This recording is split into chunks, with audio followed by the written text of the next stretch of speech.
we will get started. Welcome back. Thank you for sticking with us.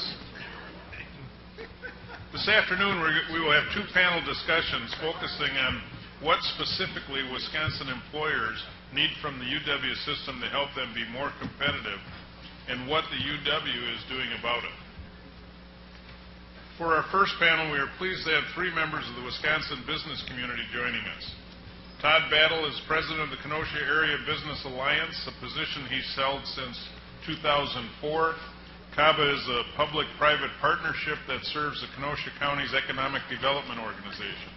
Todd is responsible for leading the organization's economic and community development initiatives, which focus on business retention, expansion and attraction, development financing programs, and talent development.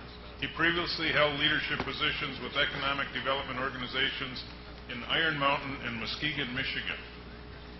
Kathy Seifert is currently president and owner of Catapult LLC, a business management consulting group based in Neenah.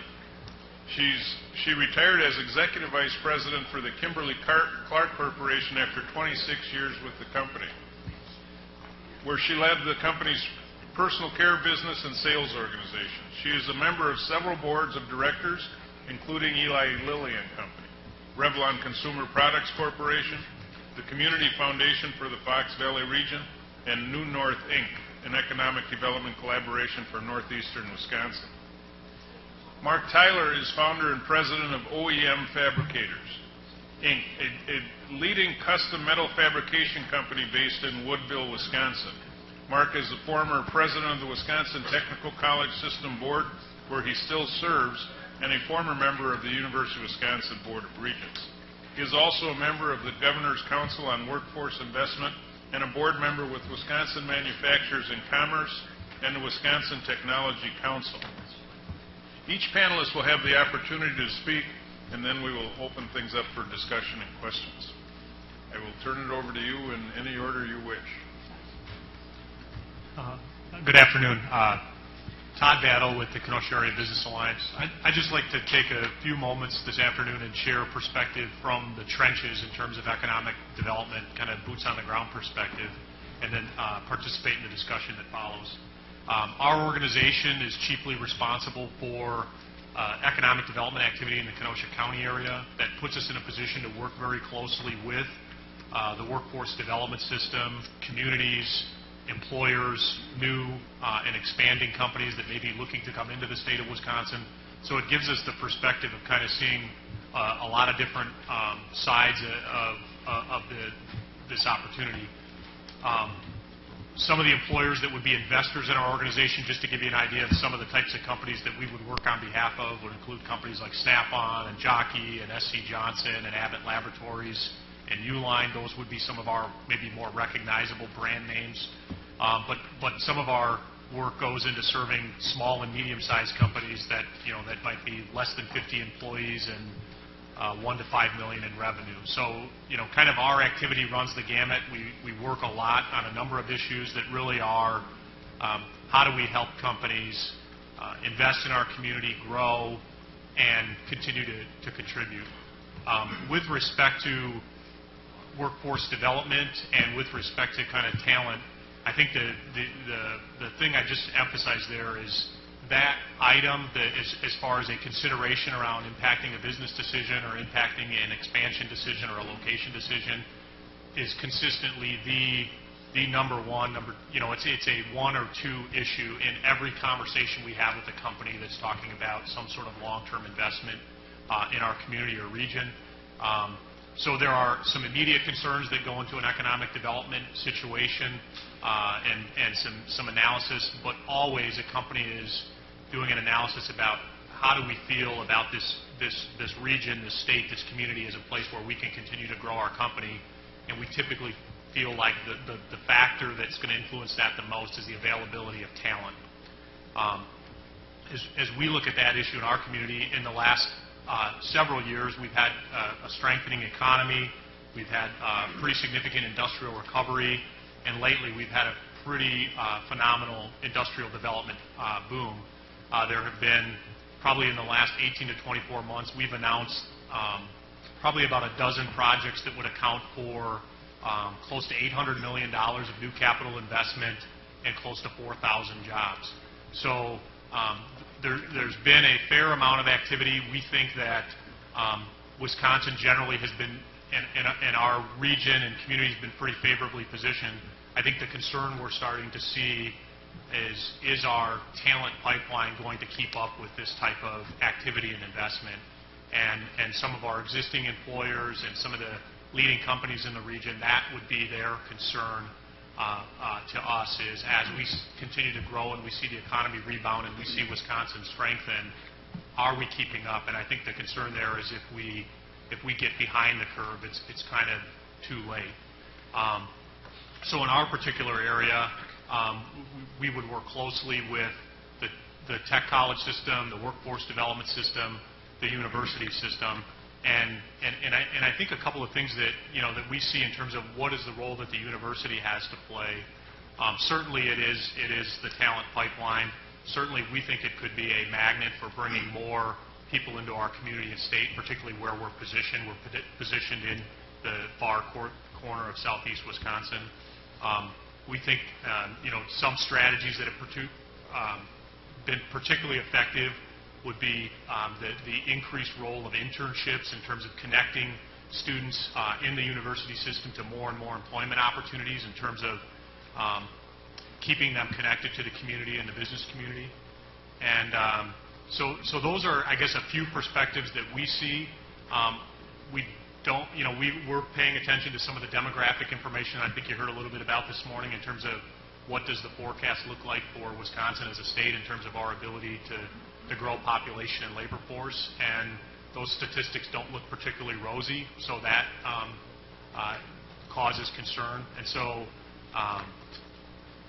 as we look at it, this is a key issue. It's one that merits some attention and discussion, and the ability to figure out how can we work together to address it. So hopefully I can participate in the discussion and shed some light on our perspectives, but that's kind of an overview of who we are and what we do and some of the issues we see in the trenches as a local public-private economic development organization. Thank you. Good job, Todd. Hi, everyone. I'm Kathy Seifert, and we are all very thrilled that you've invited us here today, because the more business and educators can get together, and I think we'll be better off from a whole state standpoint, so we really appreciate being here. I have the pleasure of co-chairing New North, and what New North is an 18-county regional collaboration in northeastern Wisconsin. Why the 18 counties? Because there's a very strong commuting pattern between all the counties and the cities in northeastern Wisconsin, and also the companies that are large companies based in that area are drawing talent from all over the region. So we share talent, we share natural resources, etc. We share values. We also share what we like to do from an employment standpoint. About 1/4 of the employment in northeastern Wisconsin is manufacturing, so that's a huge focus of what we are doing in New North. A little bit about New North. It's a collaboration of business leaders, educators, the Chamber of Commerce is represented, workforce development, etc. And we work together collectively, really focused all about job growth. It's all about job growth. And there are 3 big focused areas. One is driving business clusters. It's really large business clusters, as well as helping entrepreneurs. That's the first area. The second area is really talent. It's all about how do you attract, develop, and retain talent to help the businesses grow.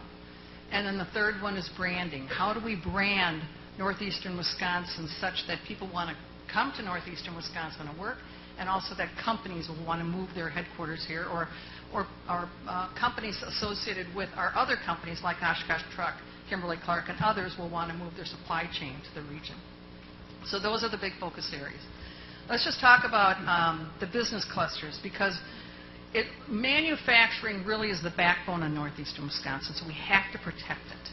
And we've really done a pretty good job. We've been around this for about 10 years, and it's really a it's a collaborative effort, so no one should really take credit for what's gone on, but we've really been able to withstand a lot of the challenges going through the recession. And right now, we're doing very well in the region from an unemployment standpoint. In fact, we're tracking better than the state of Wisconsin and better than the country, so we're doing pretty well right now. But just honing in on manufacturing, what we really needed to do is to support the manufacturers is recruit and develop all sorts of different kinds of folks from a talent standpoint, welders, engineers, etc. So I know we're not talking about tech colleges right now, but one thing that did happen is we were able to really increase the number of welders we had in the region just by the technical colleges being much more flexible and opening up their schedules, weekends, nights. We were running 24-hour welding classes going off on different areas of the state to help that. We have a huge Navy contract up in Marinette, so one of the tech colleges actually created a satellite operation to help them build welders. That's just an example. I know we're not talking tech colleges here today, but it's just an example. I have to credit New Era, and I'll talk about what the UW system has done in our region, which has been fantastic. But New Era, which is the collaboration of all the tech colleges and UW system in northeastern Wisconsin, led by Rick Wells 10, 11 years ago, really got everybody to start talking together as how can you all better meet the needs of the business community. Fast forward, there was a Bachelor of Applied Science that was developed back when, where you could get 2 years of tech college and 2 years of the UW system, and then they would have a 4-year degree, which has been hugely popular and absolutely fantastic. So the articulation agreements that you all have had with the tech colleges have been hugely important to our region. So we deeply appreciate the flexibility that you've provided to help make that happen. Similarly, we now have an engineering program, which we desperately needed. As I've mentioned, the manufacturing is such a big deal. Fast forward, because of the way that UW system had worked together with the tech colleges, we now have mechanical, electrical, technical degrees, along with environmental engineering, which is fantastic. And at the UW-Fox, we also have more engineering degree opportunities. That has been so much appreciated by the business community, and it has helped the people in the region continue to advance their curriculum and also grow on to have higher level positions within the organization, which we deeply appreciate. On the horizon right now, what we are working on is an IT cluster, and IT initiatives. And here's why I think it's very, very relevant to what you are doing going on into the future. And I don't know if it was mentioned this morning, but IT is clearly an opportunity. It's been identified at the state level that we've got this huge gap coming up that we all have to work together and help make that happen. The importance of IT is it's not just one cluster. It's not just manufacturing or agriculture or healthcare or insurance or any of those others. It's across all sectors. Everybody needs IT, and it's just not people putting data into the system. It's going to require people to be really good analysts, really good problem solvers, people who can analyze all the data that is out there right now, regardless of what industry you're in, and help you forecast what are the needs of the future. Where are my customers coming from if I'm a business entity? That information is hugely important. Years ago, you did a lot of analysis just with numbers. Today, there's so much data out there, and we've got to be able to develop this talent, and that's why students need to be not only getting financial support from an educational standpoint, but psychology, communication.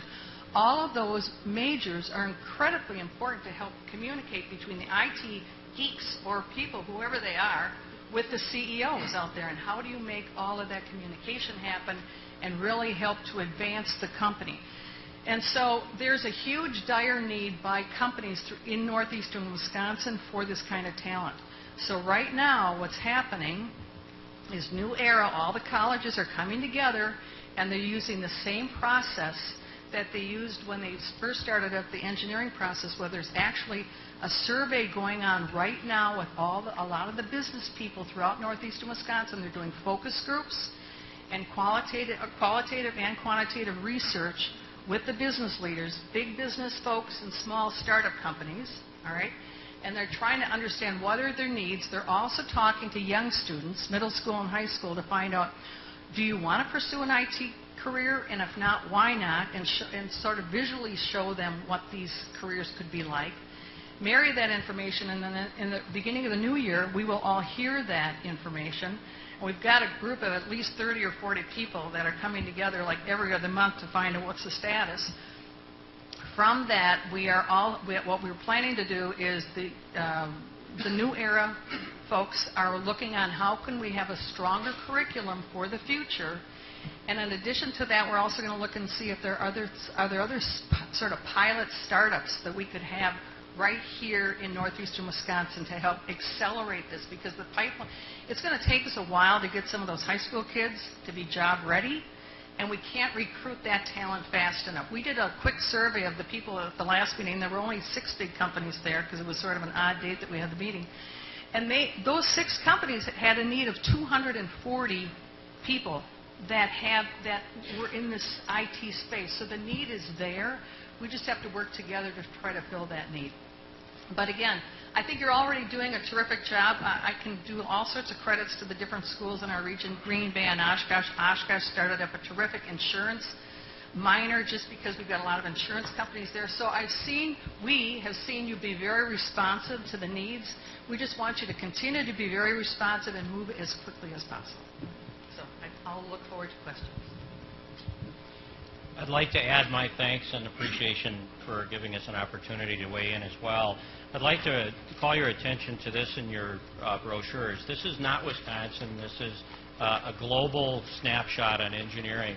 If you look on the right side, you'll see China's engineers production, and then they kind of peck down, and then ultimately you'll see the U.S. On the other end of the spectrum.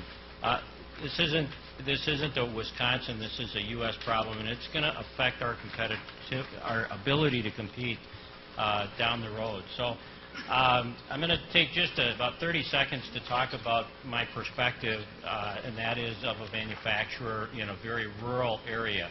OEM Fabricators is a contract manufacturer. We've got 4 plants, just under 500 people. The markets that we're in are well services, oil and gas, transportation, mining, construction equipment. So we're hardcore, heavy manufacturing. This is just a look at some of our customers, many Wisconsin companies here, but a lot of North American companies and international companies as well. So why is Northwest Wisconsin different? Well, to tag on to Todd Battle's observations earlier today, when we look at the demographics in Northwest Wisconsin, they're even scarier than Wisconsin. We transferred over to what I call the dark side back in 2011, where we've got more 65-year-olds leaving the workforce than we've got 18-year-olds coming into the workforce. So we're leading Wisconsin on this, unfortunately. Wisconsin transfers over in about 2017. One of the big differences is we are very rural. Most of our residents either live in the country or they're in towns of 1,000 to maybe 3,000 folks. You get a different orientation when you're there, and that orientation drives decisions in different ways. When we talk about going off to school, I like to share the anecdote of our HR manager. She grew up in Hudson. She ruled out River Falls because it wasn't far enough. She wanted to go off to school. She went to Eau Claire, 65 miles away. So when we think about the big city, we're not thinking in terms of Milwaukee or Madison or Twin Cities. We're thinking in terms of Eau Claire, Wausau, are big cities in our frame of reference. Crossing the bridge to Minnesota, the guys wear purple over there. 51 miles is the average based on the data that you've received in some of your studies that people are willing to travel. Well, 51 miles doesn't get us into some of the program array that we need. So with these biases in mind, and what happens? Well, we choose program array that's available. We're used to not having a lot of choices because we grew up in towns that are small and in rural environments. So we don't look at we don't say, I'm going to be a mechanical engineer and then look at MIT and MSOU and Madison and the Twin Cities and say, well, I'm going to pick the school. What we do is we look at the program array that's available nearby, and we choose.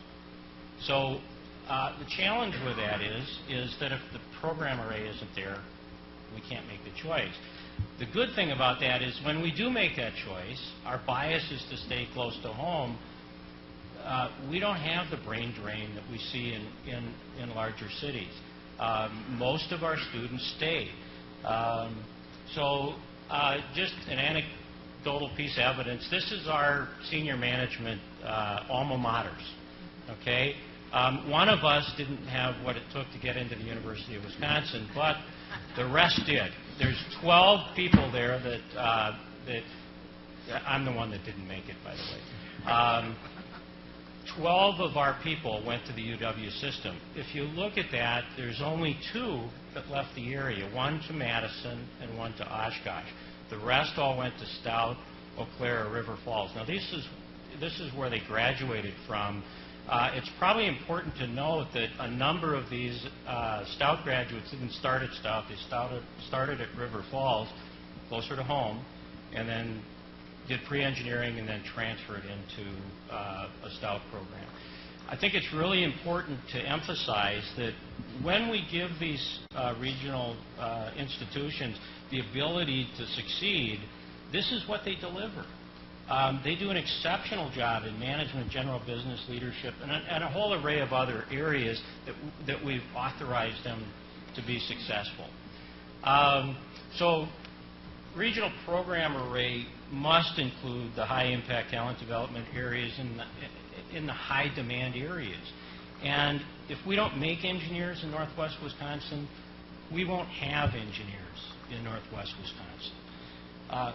St. Croix County, where I live, where my company is based, is projected to be the fastest-growing county in the state. And yet we lack some of the foundational educational resources to support the economy.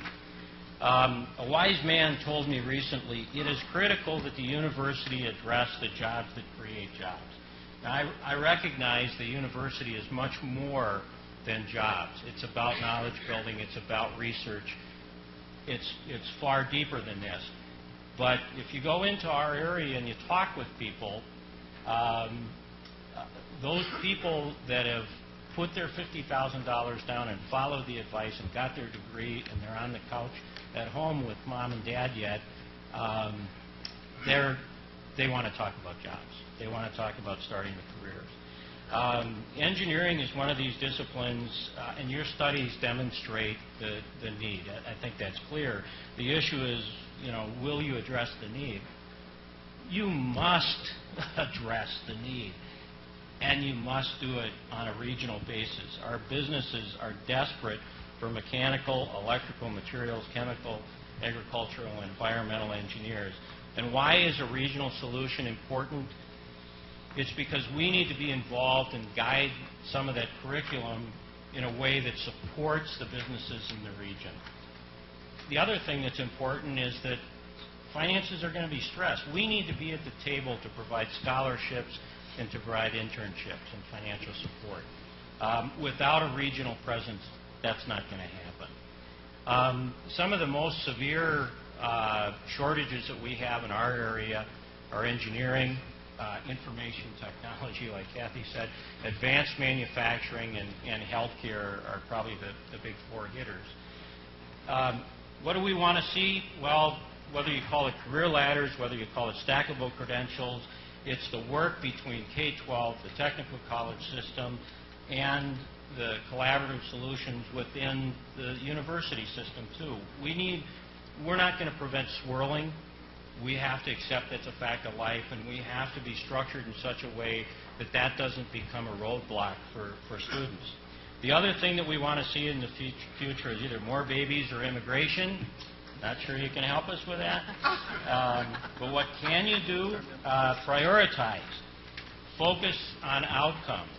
Support students that are aimed at successful careers. focus your resources on high-impact talent development. In business, we reallocate resources on an ongoing, routine basis. If it's not working, it gets defunded or resources are lessened.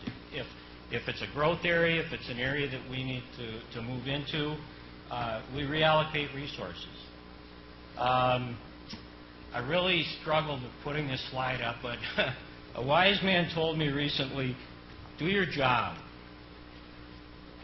It kind of honestly hurt a little bit, but I knew it was meant in a way that was supportive and meant as a challenge. The years that I spent meeting with you and getting to know you, I came to love this institution the way I know you love it as well. This is a great institution. I'm accused of being a big thinker.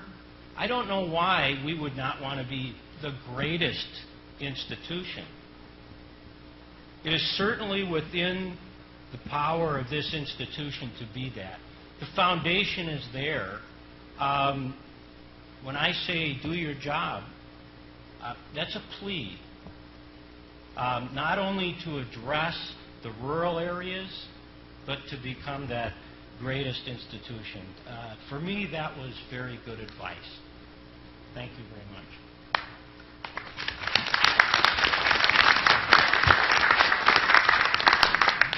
Thank you all. We're going to open it up for questions and a discussion, but I'd like to ask the first one of Mark. You've given us the overview of what your needs are and what you think your current situation is. Can you put that into reality? Can you give a couple of specific examples? I can. Chancellor Sorensen, from time to time, would gather business leaders together and talk about challenges. And not long before his retirement, he gathered a group to talk about engineering challenges. And one of the companies there, a company that was founded in our region, grew up in our region, is a leader in their industry. They're in a high-tech electronics field. They said consideration was going to have to be given to moving their engineering center out of the state because of the challenges that they had in recruiting electrical and mechanical engineers. I believe this company is a company that thinks long-term. I think if they see movement in solving this problem, I believe they'd be patient. If they don't see movement in helping solve this problem, I fear the engineering center leaves, and I fear that the corporate headquarters follows in time. That'd be one example. The other example is very different. It's not a mature company. It's a startup company. It's been around for about 4 years. They're developing a lightweight diesel engine for general aviation aircraft. This is about a $30 million development project. It's in New Richmond, Wisconsin. It has the potential to be a company well into the hundreds of millions in time. It is an extremely intense engineering-driven company. I would estimate that between a third and a half of their current engineering force are not U.S. citizens. They're people from Europe. They have expressed the intent to, as they continue this development, to recruit in Europe and suffer the cost and the hassle of the guest worker program because they feel that's more effective than recruiting here in the States. Those would be two examples in our region that I would say emphasize the need in our region. Thank you. Questions? Comments? Todd, I was going to ask you too, how much do you draw from, I mean, you get a market just south of you that has all kinds of educated talent needs that can be filled for you. Yeah, drastically different than probably Mark's case study of, rural northern Wisconsin. We're in, we're partway between Milwaukee and Chicago. There are two metro areas there. We're heavily influenced by what goes on in the Chicago metropolitan area. It's a very regional, mobile labor force that benefits us. I mean, frankly, if you look at Kenosha County's demographics, if we have about 90,000 people in our labor force, we're to a large extent a bedroom community. Roughly 45,000 people in our community that are in the labor force don't get their full-time gainful employment in our community. They commute out of the community. So kind of night and day comparison in terms of what Mark's describing. I think that has been to our benefit to be kind of in that area where there's all this kind of dynamic movement going on and there's all this talent. That said, I think there still is starting to be more and more of a concern about just making sure that pipeline continues to be robust as we start to see this economic recovery. We start to see unemployment rate in the low single digits, and we start to have these kind of massive demographic shifts with retirements and less coming into the pipeline. So that's probably where we see concern as kind of a forward-looking issue. And Kathy, New North is kind of surrounded by Wisconsin. Yes. So do you just try and get all of their talent? We are really fortunate because the students and talent in our region really love the region. I mean, you can recruit people to Kimberly-Clark from all over the world, and if something happens or if they retire, they like staying around. And even a lot of our students really like to find jobs within the region. They really like the region. So, I mean, we've got a pretty good talent. We already have a pretty good pipeline. We just have to make sure the young people and the school or wherever they are in the region are finishing school and going on to some sort of secondary education and ideally getting a 4-year degree. So that's a huge opportunity for us. We're retraining people. We do a lot of retraining in the area. And even this IT thing I described, it's an opportunity to retrain people that are not finding jobs. There are a lot of people out there who have, and I graduated from liberal arts school. Okay, I love liberal arts, but maybe some don't have a job. Well, they can be retrained in the IT space to go out and get a job tomorrow, making very good money and staying right there in the region. So, didn't want to do that tangent, but I didn't want to forget that thought. Regent Powell. Yes. Yes. As the comprehensive university in this system that has an engineering program and has collaborative engineering programs in Rock County, in Fox Valley, and less than 3 years ago, I was approached by a legislator who wanted an engineering program offered in Washington County, and I think within 18 months we had it in play. My concern is in this time of tight resources to build out a completely new engineering program is going to stretch resources thin. Right now, we face real challenges holding on to faculty members where we are. We're losing them because we're not paying. You talk about talent acquisition. I think everyone sitting on this row is worried about talent acquisition, so we feel that. Tomorrow, the dean of my engineering program will be in La Crosse meeting with the folks from Train, who said to us about a month ago, we have 400 engineers in La Crosse, and we know from the demographics that 200 of them are going to age out within 5 years. Come help us figure out what to do with our technical college, with your BA granting program, etc. So what I would urge is there are a number of different ways to approach this that won't stretch resources, that institutions like mine are perfectly willing to be responsive to. I really fear that if we do this politically, what's going to happen is say, okay, build an engineering program at Stout and take it out of the money you already have. That's going to hurt everybody. Thanks. Thank you. Other comments? Questions?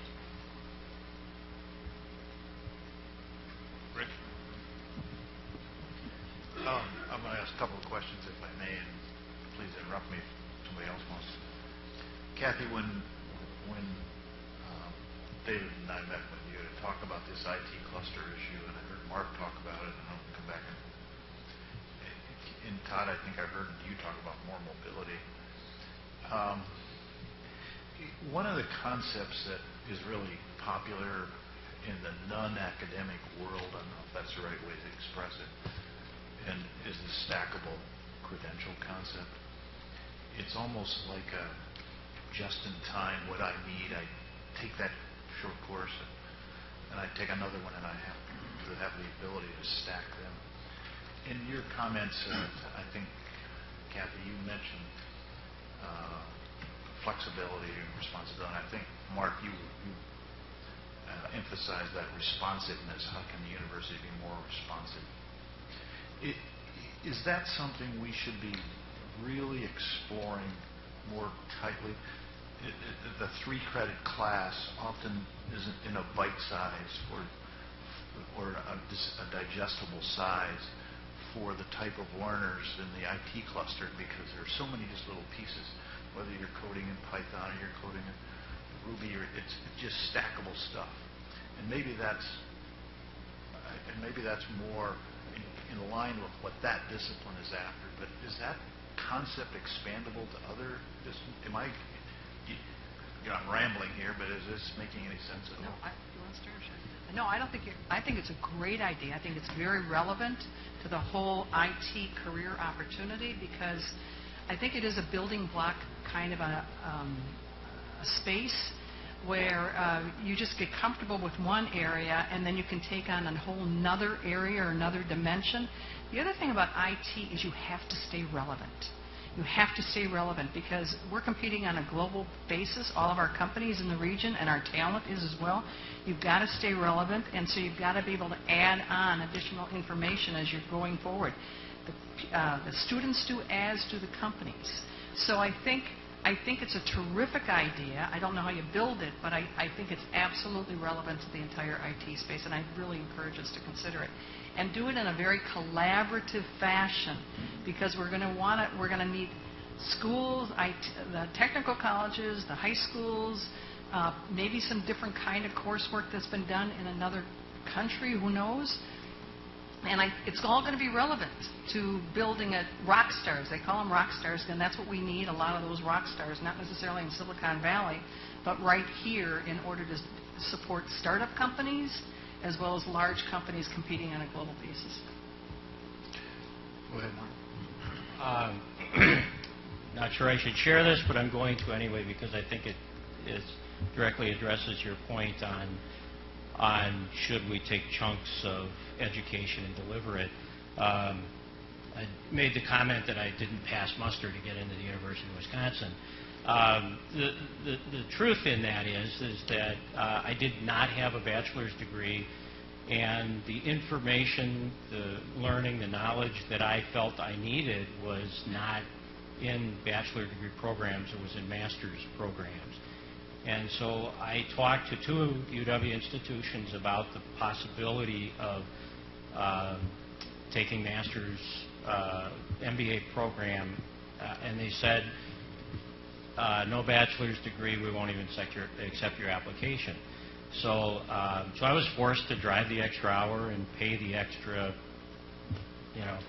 100% premium to go to St. Thomas because they were willing to be flexible enough to give me the learning. I said, don't even give me the degree. I just need the knowledge. No, we can't do that. I think when we look at rules that get in the way of delivering what is important to business, I think that creates roadblocks that just don't make any sense. IT is a perfect area where, quite honestly, if you spend 4 years studying IT, the first 2 years that you learn probably isn't as relevant as it needs to be. And it just makes a lot of sense for that to be a progressive, lifelong. You're going to either have to be learning in an industry or going back somewhere to get it. And I think that's true in more and more areas, whether it's in advanced manufacturing or engineering or materials or knowledge acquisition requirements are moving so fast today that I think that's a model that has to be built out in order to maintain relevance. Just another follow-up on, perhaps Todd, you have some insight as well, but in this whole field of IT,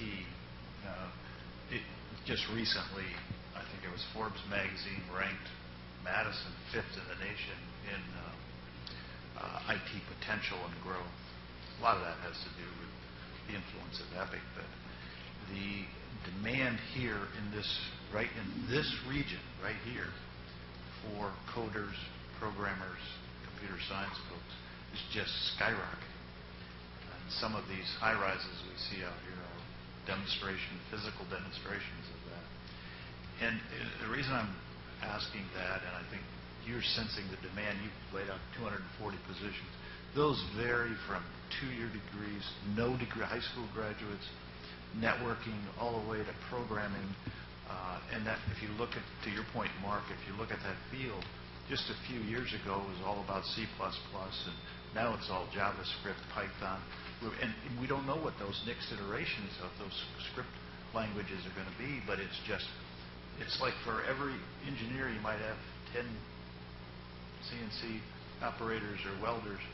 For every program or for every computer scientist, you might have 20 coders. That whole discipline is just exploding under us. And what I'm probing here is how do we become much more flexible and responsive to what you're telling us and you're seeing the needs are in your region? And if you can give us some counsel, we're all ears. Can I start? I want to build on that. The 240 that I mentioned was just 6 companies. Quickly, it was doing just a blackboard kind of sketch before the research we do. And most of those companies were looking for 4-year degrees. Because they want experience. They want employees who can problem solve, who can be communicating well throughout the company, who can help them grow their business. And also you've got this, huge group of, demographically, huge people that are going to retire, all that backfill. So it's 4-year degrees that they need, and I think we've got to be creative. I mean, we're talking about how do you get people that maybe finished 2 years of school are out ski bubbing, or now at the I'm not kidding, tattoo artists, or whoever they are, they're all over the place. If we can inspire a lot of those people to be rethinking this and help them pursue a career that's pretty exciting, and oh, by the way, pays pretty well, and they can be a rock star within a corporation and do their own thing and be comfortable in their space, those are huge opportunities. We have to be creative in finding some of this talent and not just do the normal recruiting process that we do. We have to be inspirational to the kids in the school, some of the people that have not been maybe as mature as they needed to be when they were in school. Right? I think we all know some of those, right? And didn't graduate and then went back to school. This is an opportunity, I think, where we can really do some cool things. And it's not only Madison. Madison's going to continue to have a huge demand, but the whole state is going to have this huge demand. And we, the state of Wisconsin, I love what Mark said, we want to be the best. Of course we want to be the best, right? We're competing against all sorts of other states and all sorts of other countries. And if we're not focused on being the best, that's a missed opportunity. So I think we can really do some terrific things and be graduating rock stars throughout the system that can go on to help all the companies in our state grow, but also think of all the startups that can happen from all these young people. So I just think it's an opportunity for us to be very creative. And maybe we don't have all the answers, but maybe we can do some benchmarking around the country about who is doing some cool things that we might want to borrow an idea or two from others. That's okay. So I think it's just an opportunity to really be creative going forward. I was just going to piggyback on Kathy's point. IT probably more than most other professions probably also lends itself to kind of what we're talking about in terms of credentialing versus careers. And I would just say maybe one other thought would be just more opportunity to explore internship and industry partners earlier on in academic careers, because I think some of the students are going to be proficient early on in terms of having the ability to go and work in industry, and whether it's internships or externships, and really take some of the early learning that they're doing and apply it to immediate kind of challenges in industry. So probably more so than other careers or disciplines, it probably lends itself to almost immediate tangible value in the business world. One more point I'm sorry, Mark. I was when I started college, I was a math major. Well, I'm thinking, what am I going to do with the math major? Really not much other than teach. And I love teachers, don't get me wrong. So that got me into the business world. Well, I think that If we think about how can we make our students job ready when they graduate, and I know a lot of liberal arts students are going to graduate with certain degrees and you don't really know where that's going to take them from a job standpoint, there too is an opportunity to be creative. So if it's an English major, a history major, archaeology, we all know the majors that you don't really know what kind of a job they're going to get at the end of the day. Maybe they go into school, and that's a good thing. Advanced education is always good, but possibly introducing some alternative career opportunities for them if they're good at English or history or anthropology or whatever, that might give it a little bit of a twist. And they had never thought of that. Here's the challenge with IT. We don't even know what we don't know. We don't know what those jobs look like. We're sort of guesstimating where the future is, and it's imperative that we're trying to stay very close to business and the world as far as where that can take us, but help all of us understand what do those jobs mean or what could they be, and help students and parents and guidance counselors and everybody else understand that there are all sorts of cool opportunities out there. Sorry. Regent Madison. Go ahead, Mark. I'm sorry. Yeah, I think it's important to recognize that there's some incredible thought that's already gone into some of these issues, and I have to point out one thing that River Falls did. They just took a look at their data and they said, this is our demographic, and we really want to do this, but we recognize that there's this gap that's growing.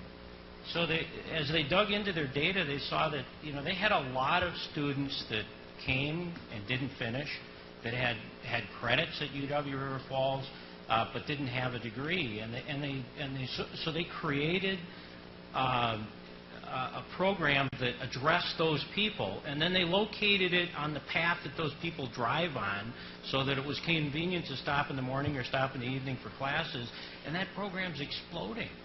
And it's just so when you look at, there's a lot of examples within the system. If you just look at the data that you've got, where is there potential need? What is our demographic looking like? What is the fill that we have to, and find a creative solution. And I should. How many students are in that program now? Enrollment's over 400. We have 100 students in the adult group. And how old is it? It's year 4. We had a new classroom last year. Yeah, thank you. I'm going to take you in a slightly different direction.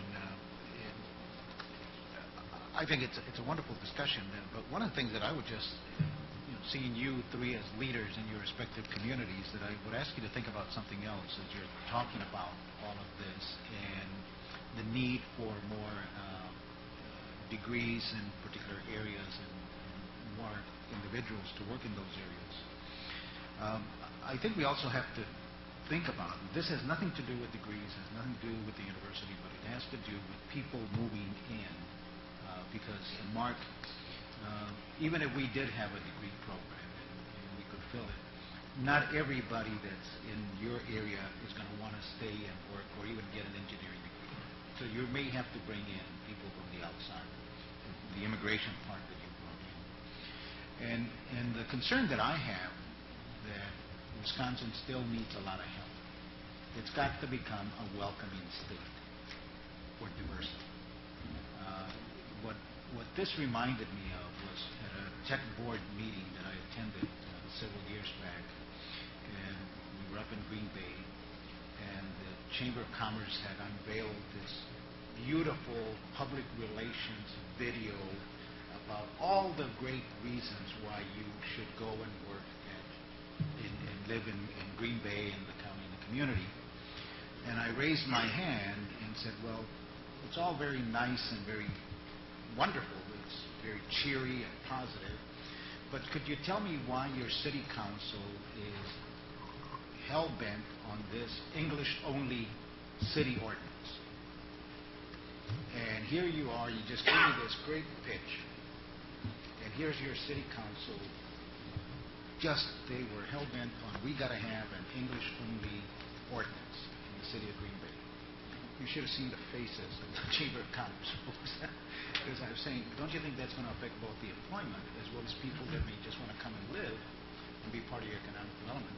So I guess my plea to you, and especially in these areas that you're talking about, is can you also expand your leadership role? And how do you help your communities become welcoming communities? Because I don't think all of your workforce needs are going to come and be met from within your own citizens. You're going to have to bring in people that are different. And if you don't address that, they may be there for a short time, but they're going to leave you, and you're still going to be needing a workforce. Go ahead. Interesting timing. For those of you who know Stan Davis, Regent Emeritus, I'm actually meeting with him later today to talk about how do we bring diversity into a community where we have 3% people of color, and that's what our community is. And we recognize this as a challenge because as we work with people in the Southwest and the South and other parts of the nation, the people across the table from us are no longer old gray-haired white guys. And we recognize that we're going to have a problem long term if we don't address this. And I think there's other reasons to address it besides business reasons too, but it's a difficult challenge. But we are in the very beginning stages of a discussion with UW-Stout and Chancellor Meyer on working with an organization in the Phillips neighborhood in Minneapolis, which is an impoverished area. There's a private school there that's it's a religious-based school, but is just knocking it out of the park from an academic perspective. And what we're really looking to do is try to build the connections not only between them and UW-Stout, but also how do we become an internship location for that and hopefully transition some of those people. We're not far away from them. We're an hour's drive from typically where their homes are. So we're not way far away, but we're far enough away that they get that go to college opportunity, and so I mean we're just at the infancy of that. But I think that the business university and the missing piece for us was, okay, what are the institutions or the organizations within communities of color that can help us in that area? And I hopefully will come back to you at some point and say, we've got this program, we've got 10 students this year, and we're hoping for 20 next. But from a business's perspective, we need your help in helping drive these. You've got access to international students. We don't have access to international folks. On the diversity front, what we're doing in New North is at the very beginning of the time, we had many different strategic priorities. One of them was diversity. So in the attract, develop, and retain talent, it's really attract, develop, and retain diverse talent. And we have done several things. We put together a diversity case, the case for diversity, why it's important, and had that available for companies for those who are not as enlightened as others. That's one thing we did. Several years, at our annual New North Summit, which we hold around the region, we have a diversity award where we are recognizing a company, a gold standard kind of company who's doing all the right things and has a very diverse workforce or senior leadership, et cetera, et cetera. We also recently launched something called the Diversity Resource Guide for the larger metropolitan areas in New North, like Green Bay, Appleton, Oshkosh area, where we're highlighting Hispanic, Hmong, African American restaurants, places that people might want to go to if they come to the community and are not familiar with the community, whatnot. And also, we utilize the employee network. So Kimberly-Clark is probably the gold standard in our region regarding having the most employee networks. So Kimberly-Clark has an Hispanic network, African American women's network, gay lesbian network, all the different networks. So when we have new people to come to town that are looking for more people of their background, we hook up with the network and make sure that they are welcomed into the community. And those folks can tell them, different things, answer questions that some of the rest of us might not be able to answer. So we try it. We're real into collaboration. We're real into working together so that everybody feels welcomed. And I can't justify what the Green Bay Council did.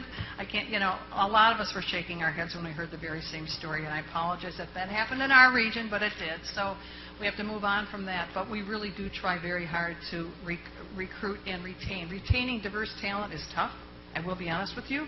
We can recruit folks there, but retaining them is tough. But we do the best we can. The only thing I would add, I think it's a good point and a fair question. In addition to making our region, our state, or our communities more welcoming, I would just argue in our particular instance, we have a growing Hispanic and African American population that isn't participating in the economic recovery or in some of the educational attainment at the same rate as our Caucasian population is. So maybe first things first, that would, for us, that would be a thing that would keep us awake at night, more than, the Chamber of Commerce welcome wagon, recruit new citizens. We have a lot of citizens in the community that aren't participating in the economy at a level that they should be if we're going to take advantage of all the resources we have. So that would be maybe a more acute challenge for us right now. I will tell you, in the IT space, diversity is a challenge because it's a very white male industry. And so trying to inspire girls who code is something we're playing with. We want to try to get a lot of women supporting girls who code in northeastern Wisconsin. Also, we've been pretty successful with the Hmong population and Hispanic, trying to help those folks get into the engineering space. And we're going to work on that from an IT space. It's just going to take some TLC and some creative thinking to help make that happen.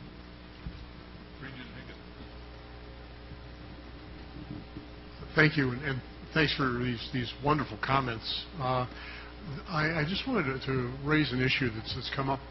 I've had the opportunity to visit many of our campuses and oftentimes have the privilege of visiting with our shared governance partners. And I think I've got to say that oftentimes I get questions that echo what Regent Walsh brought up earlier from members of the faculty, and that is basically what I hear is a university that's judged by the number of jobs it creates is not the kind of university that I was hired into, that I've grown up in. Where's the liberal arts component? And while these are huge opportunities that you're offering, and that, as President Cross points out, the University of Wisconsin is the university for Wisconsin. What do we need to change in our leadership structure at system and campus levels in order to answer those very legitimate questions from faculty members who are not necessarily bought into the concept of more technical type education as a measure of success for our system?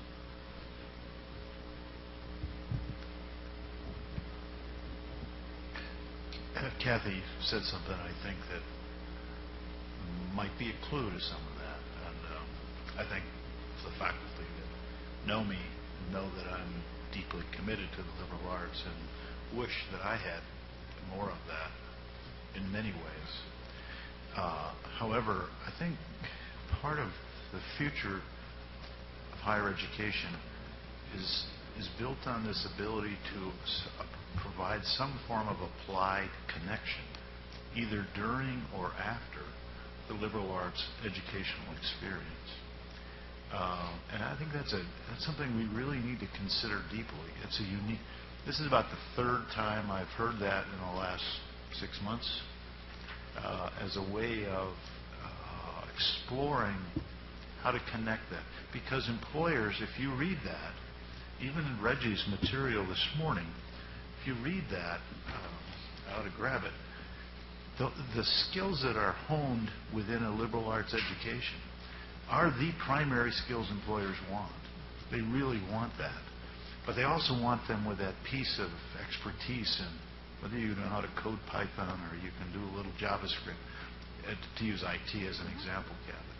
And I think there's an opportunity for us if we to think creatively.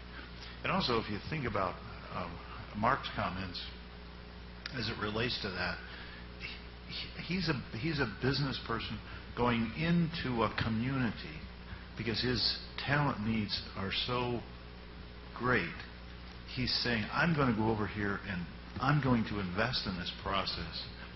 How can the university help him work with that community to develop the skills he needs? I'm looking at this process as, and everybody that's spoken today from early this morning to right now, all talked about partnerships and collaboration and expanding that. And I'm just picking out a couple of things, Tim. I think the value of the liberal arts is actually going up. How to weld it, to use an engineering term, to some of the needs that employers have that are more specific, I'm not exactly sure yet, but I can smell that emerging. Is that a fair statement, Mark? Yeah, and I look at Stout's outcomes, and I think that's a testament to what you're saying. I mean, when you combine technical ability and liberal arts in the same person, you knock it out of the park. What we're finding is that an English major today, a history major, psychology major, they don't have the table stakes to get a job in our organization. Now, you give them IT certificate on top of that, even a short one. Our IT director was an English major. He worked at B. Dalton Bookstore. I'm not sure they exist anymore. And he went back to a technical college and got a degree in IT. And he's absolutely knocking it out of the park. I mean, when you look at the ability that he has in communications and writing and other areas that you don't get in that very specific skills development piece, he accelerates past everybody else. The same is true with our director of strategy, journalism major. Well, journalism is a tough area. There's a lot less newspapers, a lot less reporters. Yet, she ended up in a city planner in an engineering firm. But that liberal arts base provided, I mean, once you get in the door, I absolutely agree that the liberal arts will accelerate you. The challenge is you got to get in the door. And I think when you look at opportunities for collaboration, with our technical colleges, they get in the door. I mean, their job placement outcomes are off the charts. Now, if we could figure out how to couple what we deliver with what they deliver in a way that's seamless to the student, that greatest university. Liberal arts and IT, that's probably the oddest couple. I think, Kathy, unless I misunderstood you in your opening remarks, you made a distinction between geeks and people. No, and I was told I could use the word geeks by some of my IT buddies, because I thought, I don't know if I want to use that, but they said it's okay. But people need to be able to do the communication between the IT specialists and the senior leaders of the company who are making the big-time decisions. That could be a whole new curriculum. Amen. And the thing is, they don't talk the same talk sometimes. So how do you make that communication be really meaningful and effective? And so you need people between the two workers, people with good writing skills or communication skills or problem-solving skills who get the whole thing. So there are a lot of opportunities because the space is very broad and we don't even know what the space means because it's just going to continue to grow. Okay, thank you. Blaine?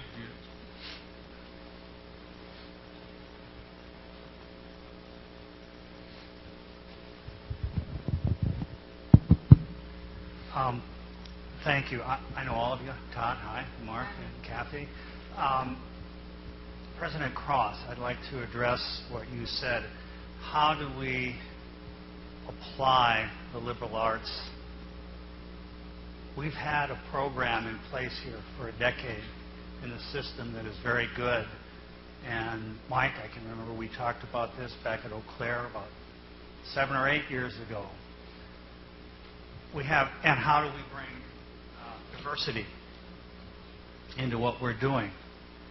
We've had these umbrella programs, LEAP and Inclusive Excellence, and at Oshkosh, out of this, we've been able to create this engineering technology program, insurance programs, intensive online nursing programs. Every single college, we've applied liberal education to the workforce, and we've made it succeed. So when you ask, how do we do this, I think we have many successful examples of how we've done this already, and I think New Era came out of this and has reaped the rewards of this and spilled over into New North as well. And I just like to remind you that it isn't an either-or. And that's the only thing I need to remind people sometimes.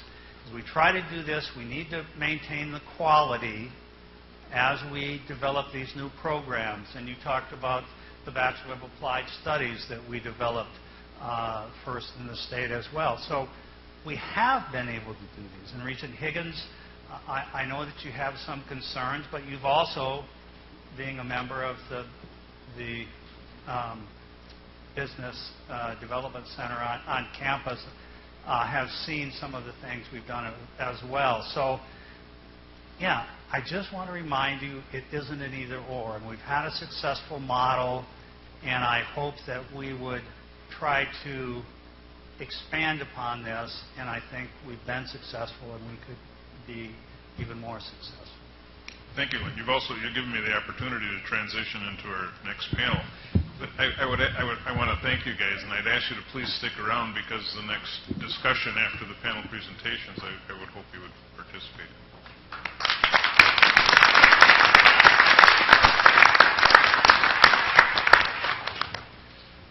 And our next panel is supposed to bring it home, addressing how the UW is anticipating the state's future needs and growing the innovators and leaders of tomorrow.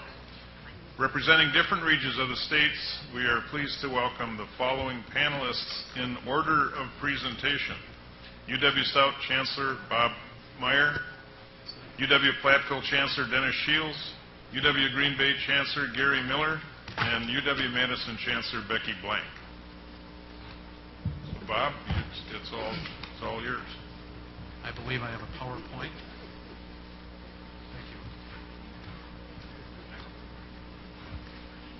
Well, good afternoon. It's a great pleasure and honor to be here to be asked to present to you. And follow up, I thought the previous discussion was quite good and kind of set the table for a few of the things that I'm going to talk about. I've got 4 slides to show you on this, so it's not going to be very long. But I did want to focus on, first of all, how do we get to the point where we think about what we want to offer as an institution. And I think there's going to be commonality among everybody who's at the table and seated over there and around the table here in terms of how we do that. But I think it's very important to talk about how we get to the point where we consider launching a program. For Stout, over the course of the last 10 years, we've doubled the number of degree programs that we have. We're now at 45. I think we were at 22 about 10 years ago. So this isn't a willy-nilly type of approach that we use. We have multiple listening sources. If you look at this list, first of all, I think Stout has a very robust strategic planning process. I took that with me when I left in 2008, took it to WITC. It worked very well for us there for the 6 years that I was there. But we certainly have stakeholder involvement as part of our visioning sessions for those. Ray was at our visioning session in July, so he's got some familiarity with that. It's important to point out that we had Kathy up here on the last panel. I really regard listening to regional economic development groups as being really important. I think Reggie referred to them as grow regions. Really, UW Stout and some of the partners in the area are probably members of two important grow regions or regional economic development groups that we're involved with. UW Eau Claire, UW River Falls, Chippewa Valley Technical College, WITC, Wisconsin Indian Head Technical College, and UW Stout are founding members of Momentum West. Was once known as Momentum Chippewa Valley, but it provides us with a lot of feedback in terms of what the regional needs are, just as Kathy had mentioned. That's important for the Green Bay area and the New North area. Further to the north, while I was at WITC, we didn't have a regional economic development group, and as president of WITC, I worked with Chancellor Walker at UW Superior and some of the folks up there to develop a regional economic development group. Northwest Wisconsin Regional Planning Commission put that together. It's called Visions Northwest. We modeled this after New North and New Era. We have a parallel to that group that is just educators supporting regional economic development called Northward, and I'll talk a little more about that in a minute. But we have good participation from across the region, from across many types of educational institutions. It's a listening post for us to listen to business and industry and find out what their needs are. As the third bullet up here points out, we use market research to form a direction for ourselves. In our case, we used the Education Advisory Board, or EAB. You might be familiar with them. They do research. UW River Falls, I know, has done work with Hanover Research. Of course, we have the NCAM study that came out as well. We also leverage advisory committees. Every one of our programs at Stout has an advisory committee composed of our employers. That's an important listening post. We have 3 ABET accredited engineering degrees at Stout. I actually wrote the curriculum for the first one, manufacturing engineering.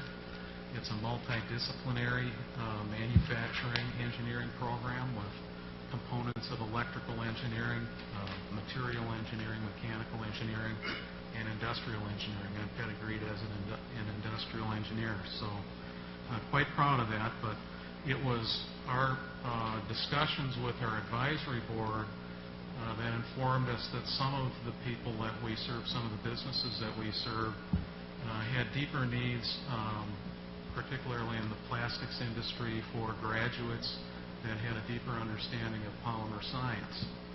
And thus we pursued and eventually developed a plastics engineering program. And likewise, some of our employers needed deeper understanding on the part of the graduates on how computers are designed and built. And we rolled out a computer engineering program. So those are the 3 that we have now. The other thing that I want to point out is that the Discovery Center that you heard about, I think Randy Hulke presented to the Ready Committee recently. Actually, the Discovery Center is not new. It's been around since 1997. I actually ran the forerunner of that, called the Stout Technology Transfer Institute. It serves about 200 companies a year. And I would say it's on the leading edge for us. When we talk about how do you have venues that allow your students to practice the liberal arts and critical thinking, it's through those types of projects. 200 projects a year that are student and faculty involved projects. It's significant. We end up, I think over the course of time from 1997 to current, we've had almost 5,000 jobs that have either been created or saved, and we've generated over $558 million in client-reported impacts through those interacts. I would say that's critical thinking that's successful, and I'm quite proud of that. So the reason I bring that up, though, is that it gives us close contact with business and industry. And we start developing where we have gaps in terms of what our strengths are, what our staff strengths are, what our graduates' strengths might be missing. And that drives us towards some of the things that we look at for expansion. We put this map in here because one of the things that we hear a lot from our employers as we listen to them is That corridor from the Twin Cities to Eau Claire is exploding, and we're not seeing a retention of the students that we like or the development of the talent that we would like. And part of the reason is that they don't have the opportunities, all the opportunities that we need in the region. Mark Tyler mentioned the idea that there's a 51-mile radius from where they get their education to where they might be living. Our students are under a lot of cost pressure. They're looking for venues that are close at hand, close to home. And that's what we want to provide them. ACT did a study in 2012 and pretty much confirmed what Mark said in terms of their ability to travel to get a degree. Our radius is a little bit bigger than that. It varies by the three institutions that are in that corridor, River Falls, Eau Claire, and Stout, but it is about a 100-mile radius or less, and that's why our employers are saying, can you help us? And we want to help. So here's what we're hearing from them that they need. They need more engineering degrees. Specifically for us, that's mechanical, electrical, and chemical engineering. For River Falls, environmental engineering and agricultural engineering. And for Eau Claire, material science engineering. These aren't quantum leaps for any one of these institutions. Each of them have really the staff and the facility types of abilities or capabilities that can support these programs. In Stout's case, we have over 30 engineers on staff that can help deliver this content. So we see this as a natural step and a natural progression for us. There will be cost to adding these programs, but we think they are important programs to support the economy in the region. We also have a graphic communications management program, and through the advisory committee there, they said, you know, we're hardly ever engaging in printed marketing anymore. We really need a program in digital marketing technology, using the web, using social media to market products. Thomson Reuters has been a very good supporter of that, so we're also pursuing that program. We heard a lot about collaborative activities and partnerships. As we pursue this programming, obviously that's got to be part of what we factor into this. It's the only way that we're going to be able to go down this road. I want to talk about a couple of those. We really want to build new programming that is competency-based, module in the way it's constructed, perhaps looking even at certificates. A couple of people talked about having stackable credits. Tony, I think, talked about on-ramps and off-ramps. That's sort of the theory that we've got behind this. We have some examples of partnerships here that Stout may or may not be involved with that I want to cite in the region. We'll talk about in a minute. But we also want to renew and expand our credit transfer agreements. Some people call those articulation agreements. This has been a hallmark of UW-Stout. My goal would be to expand that significantly with the technical colleges. I asked how many of those do we have right now, and I understand that we have 102 agreements out there. Many of those are blanket agreements that can be used across the Wisconsin Technical College system. I'd like to see more of that. That's going to help the students have a pathway that's affordable for them. So we need to work hard on that. I want to mention the St. Croix Valley Educational Collaborative. Dean Van Galen is very involved with that. Chippewa Valley Technical College is involved with that. Wisconsin Indian Head, soon UW-Stout will be, I hope. But we also partner there with the Hudson School District and River Falls School District. And it gets down to really communicating to the students. We work at these 102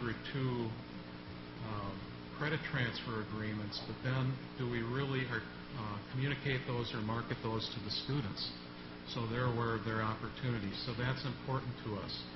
Getting into the K-12 system and being an active partner to talk about what pathways are available and how they can get on the on-ramp and off the off-ramp. We want them to understand what those opportunities are, and that's what the St. Croix Valley Educational Collaborative is about. Northwest Wisconsin Educators for Regional Development, the acronym is NORTHWORD for that. You can Google that, find a web page for it. That's a collaboration, and I know I'll probably forget some of the partners because it's a big one. UW Superior, Northland College, Wisconsin Indian Head Technical College. Did I say UW Superior? I got that in there. NTC, UW Barron County, Lac-Courte Community College. The whole purpose for this is just like the St. Croix Valley Educational Collaborative, and that is to work together with the CISA 12.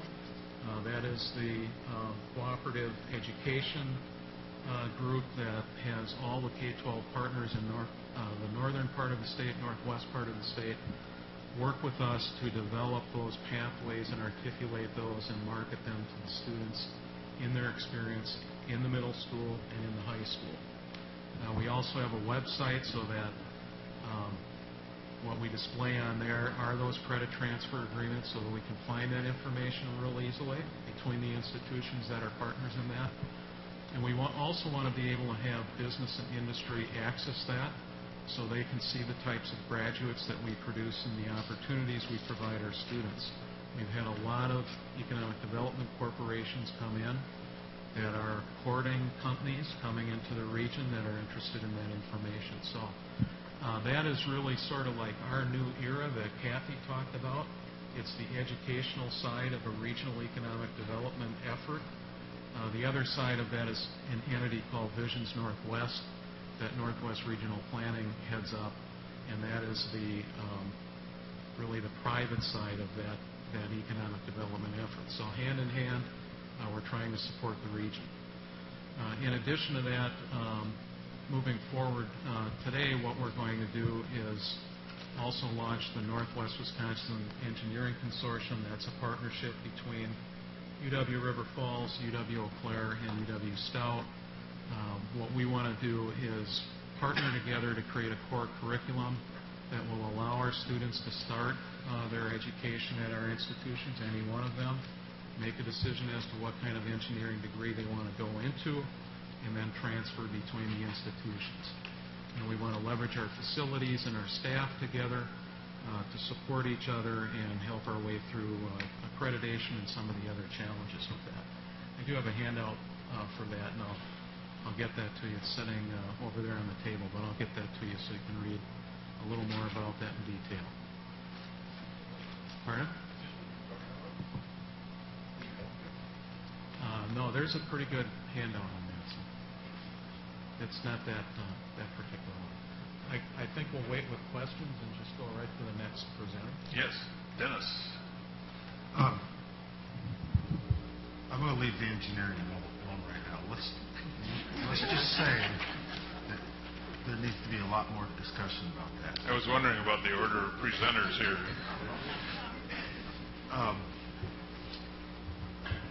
My general reactions to some of the things that have been raised today by the earlier panelists. And let me start by thanking the Regents for inviting some reactions from chancellors. We come to these meetings, and most of the time, except for when Rick was talking, we do most of the listening. Also, heard that this was not supposed to be a commercial for your individual school, so I'm going to speak with a little more broad generalities. There's no doubt that I think that a major role that the university system and our individual campuses have to be engaged in is attracting talent. Okay, so there's two broad aspects to consider under that, and that's providing access and affordability to Wisconsin students to high-quality, relevant education in a broad spectrum of ways, but certainly with an emphasis in areas that will support our business and industry and grow our economy. The second piece of that is attracting talent from outside the state, both from neighboring states and internationally. I would suggest to you, at least my perspective is, that the comprehensive campuses in particular have not leveraged that as much as they possibly could have over the past couple of decades. Let me say that that's pretty obvious to me at my institution, and we're taking serious steps to do that. And hopefully some of the things that we've done, particularly with the Brazilian initiative, is paying off across the system, attracting talent from and getting us exposed to a really bustling economy. Now, how do you do those two things? Well, you have to keep the educational process affordable. If you look around, per capita income in Wisconsin is not what it is in some of our neighboring states. So, given the financial exigencies of the state, one of the things that I think we have to really argue vehemently for is the ability to be more flexible in the way that we attract revenue to support our programming. I would just say very directly that the notion that you do more with less is wrong-headed. You do more with more. There's certain efficiencies that you can achieve, but at some point those efficiencies cease to get you more for what you're paying for, and you have to be prepared to invest to move forward. Secondly, I think we have to, by using our strengths, this is a great university system.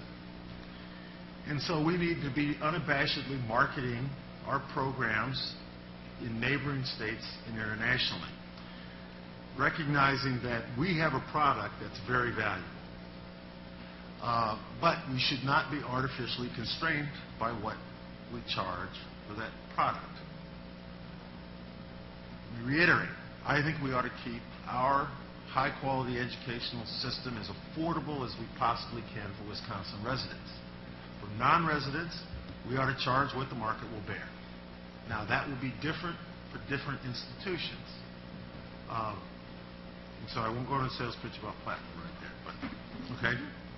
And finally, my general comments will be that we do need to work hard at collaborating and being responsive to business and industry in this state.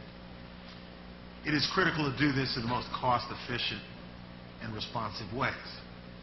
There are other motivations for what you might do, but what I would urge on the Regents is that we got to be careful and make sure we're not duplicating and undercutting already well-established programs.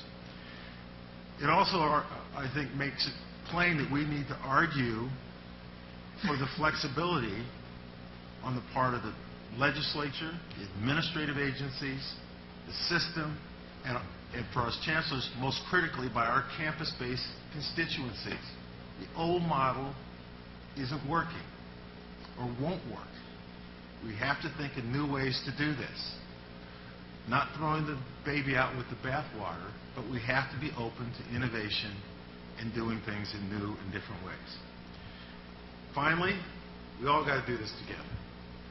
I don't want to get in a big fight about anything, but we have to be able to sit down, have the arguments, make a decision, and move forward, knowing that we all have the best interests of the state of Wisconsin and our universities and our citizens as our primary focus. Thanks. Thank you. Gary. Thank you, Mr. Chair. We're getting very close to that time of day when everything has been said, but not everybody has said it. Well, you followed Rick. I mean Dennis. Chancellor Black and I will try to add value to the conversation since we are the only two left in this. But it's a great honor to be here and to address this group about an issue that's very important to me and to all of us in higher education today. Let me just say that my comments will be general as well, because I think this is an incredibly important discussion, and to have a discussion like this requires us to both bring to the table our own experiences, but also some of our philosophies. One of the things I do want to say is that I've worked in higher education almost 30 years in almost every kind of institution, and I think that comprehensive institutions like the ones that the three of us here run are becoming incredibly important in this in the issues that we're talking about today. Remember, these institutions almost always grew up in regions because people wanted them there very badly. Sometimes they were established to meet a specific need. Because of that, they have a very close relationship to the businesses and nonprofit and government in that area. These institutions like Green Bay and the others are generally historically better suited and more closely connected to technical colleges and the K-12 system. And they, therefore, I think, should be the focus of a lot of attention of this board on how to meet some of the needs that were expressed today. I do want to point out that Green Bay is different in many ways than others. It is a very urban institution. Last year, 2013, was the first year, I believe I'm correct, where half the people in the world lived in an urban environment for the first time. And that urbanization is increasing. Two-thirds of the U.S. cities, the largest U.S. cities, increased in their urban cores over the last census, and that was an increase in both older people and younger people. And so as we look at, I only use this as an example to argue for really for all the chancellors that while we do have a system, there are regional needs, and there may be the need for regional approaches to issues like program development and other important issues. Now, here are the two things I worry about as Chancellor with regard to workforce development and the issues that we're talking about today. One of them is more of a proximate issue, and that is the issue of who works in the coming years and in what jobs, workforce development, and that's most of what we've talked about today. Comprehensive universities have a lot of levers to pull in meeting this need. Some of them I've already mentioned. We do tend to form really strong partnerships. New Era is an exceptional example of that. I've never seen anything quite like it. The engineering technology program that came out of that is a good example.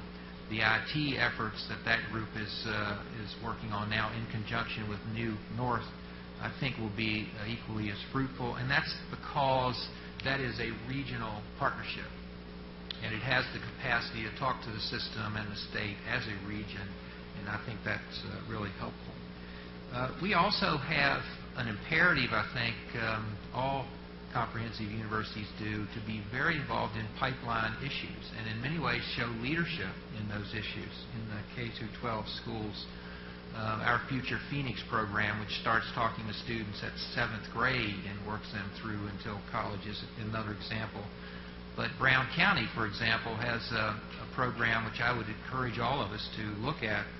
It's a cradle-to-career program established by business, nonprofit, government, and the higher education system in that area to make sure, it's called Achieve Brown County, to make sure every kid gets some post-secondary education.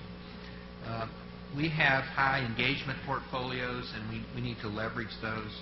One of the things that we talked about a little bit in one of the sessions was adult degrees and adult education. We found in the Green Bay area, and I think this is probably true throughout the state, lots of adults that are partway home when it comes to a career or to a degree, and that's become a really major market for us. Over 622 students now, adult students earning degrees at Green Bay. And here's one that I think we ought to consider, another regional opportunity for comprehensive universities, technical colleges, the University of Wisconsin colleges to be involved in. We talk a lot about swirling, and I believe we ought to encourage swirling. Swirling is not what I was saying. We talk about it as a negative thing, where a student stops in and out of a technical college and maybe takes a course over at the university. I think this is a way for that student to optimize their economic situation, and I think there are ways to actually encourage that kind of work with closer partnerships with the technical colleges and the university colleges. And I was very pleased when I got to Green Bay to learn that we have a transfer articulation agreement with a local technical college, and I think that's an area for us to start. There are some sectors of degree programs, general education in general, that these universities can deliver cheaper. And it may be a way for us to develop a new partnership. So I think we have a lot of levers to pull with workforce development. Many of them have been discussed, and we will continue to do that. But here's another thing that bothers me, I think my second thing. I really worry, we're in this for the long run, and I really worry about the level of innovation, the innovation economy, the changing geography of jobs in America, and the future of work. These are things that I have to think about when we think about developing programs and whether we want to take on a struggle with a new program in the system. A lot of this has to do with the configuration of knowledge and so forth, but just a couple points here. The National Science Board last year pointed out that the U.S. Since 2001 declined in its global share of research and development from 37% to 30%. China, at the same time, went from 2.2% to 14% of the global research and development. This tracks almost exactly state and federal disinvestment in higher education and research. And it's a critical issue because it affects local economies, particularly in urban areas and areas that have high potential like Green Bay. And I worry about that because it's not, while we have a quarter of the jobs in Green Bay are manufacturing, the future of Green Bay is much different than that. It could be a vibrant, innovation economy with a lot more research and development. And so I worry about what the system is thinking and what the state is thinking about that. And it's not just Wisconsin. I think this is the state. The second thing that bothers me is the state of knowledge. This year we'll create more bits of knowledge than was created in the last 5,000 years. Technical knowledge, new technical knowledge doubles about every 2 years. So when a freshman gets to their junior year, about half of what they learned is outdated. So this question about the value of, this question about job skills always raises in my mind, skills for what? Remember that the U.S. Labor Department predicts that our graduates this year will have somewhere between 10 and 14 jobs by the time there's 38. They also suggest half of those jobs haven't been invented yet and will use technologies we're not aware of. So when we're talking about skills, this is only a decade. When we're talking about skills, what skills are we talking about? As I was getting ready for this, I read I was reviewing an article in The Economist that was published in January, which cited some very interesting quantitative data that suggested that about half of the jobs that you normally see on job lists in departments of commerce and so forth are subject to automation within 2 decades. So, as an educational institution, we not only want to pull all of these levers to help with this workforce demand, this workforce issue that we have here, but we've also got to figure out a strategy that allows us to nurture an innovation economy, to train students for the skills of the future. And I would submit to you very directly that this is all about the arts and sciences. And that if you want to make a case statement for the value of the liberal arts and sciences, it's about innovation and it's about the jobs of the future. And I would just,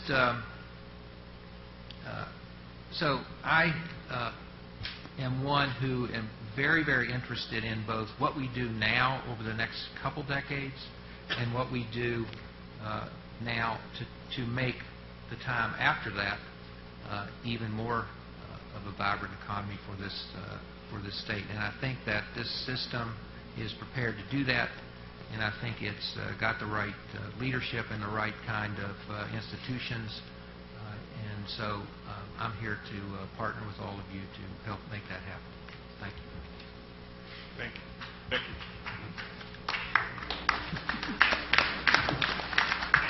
Becky hasn't spoken yet. They're clapping because they're trying to keep me quiet, right? That's the end. It's over. I'm going to do something which the last speaker probably shouldn't do, but because I was somewhat disappointed that our two speakers this morning, I thought, did not make the case as to why higher education is so important to this state, and particularly four-year and graduate education. And I can do it in 2 minutes. I'm going to open by making that case because I think it is so important for the whole discussion we've had today. The comparative advantage of U.S. business and industry in an increasingly competitive economy, nationally competitive if you're a regional industry, globally competitive if you're a national industry, is that you have to be nimble. You have to have new ideas. You have to be innovative. You've got to be innovative in terms of the sort of products you're producing, how you're using your labor, what sort of processes, what sort of technologies, ready to adapt and ready to change. That requires two things. That requires a skilled workforce and a nimble workforce with the sort of leadership that understands how to deal with change, and that requires innovation and new ideas and staying on the cutting edge of what those new ideas mean for your industry. In that world, that is what our institutions provide in terms of both the people that these businesses need to hire, and particularly for the research universities, the ideas and the collaboration on innovation that they need. What's the evidence for this? The demand for skilled workers has increased steadily in this country since the late 1970s. Since the late 1970s, if you're a high school grad or a high school dropout, your income is lower now than it was, or say your income is lower than your father's, is one way to say that. A little less true for women. They're about flat, but for men it's gone down.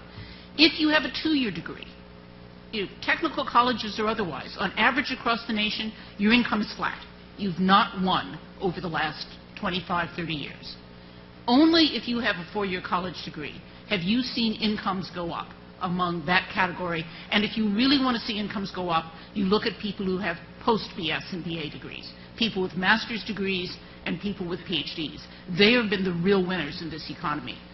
What do we produce? We produce the people whose income has gone up, who are necessarily the leaders, who are going to create jobs, come up with new ideas, and lead the businesses that are going to be successful in this country in the future. That's the main argument for what we do and why we are so important, because if we want a successful regional economy, we've got to have those people and here who want to be here, and that often means they're going to be trained here, right? We can attract some in from outside, but you need to be growing some of your own as well. Our students have gotten this. Let me segue into talking about skilled workforce. Our students have gotten this. Because what is the group that's, as someone noted this morning, depending on what your field is, some people have won a little bit more than others.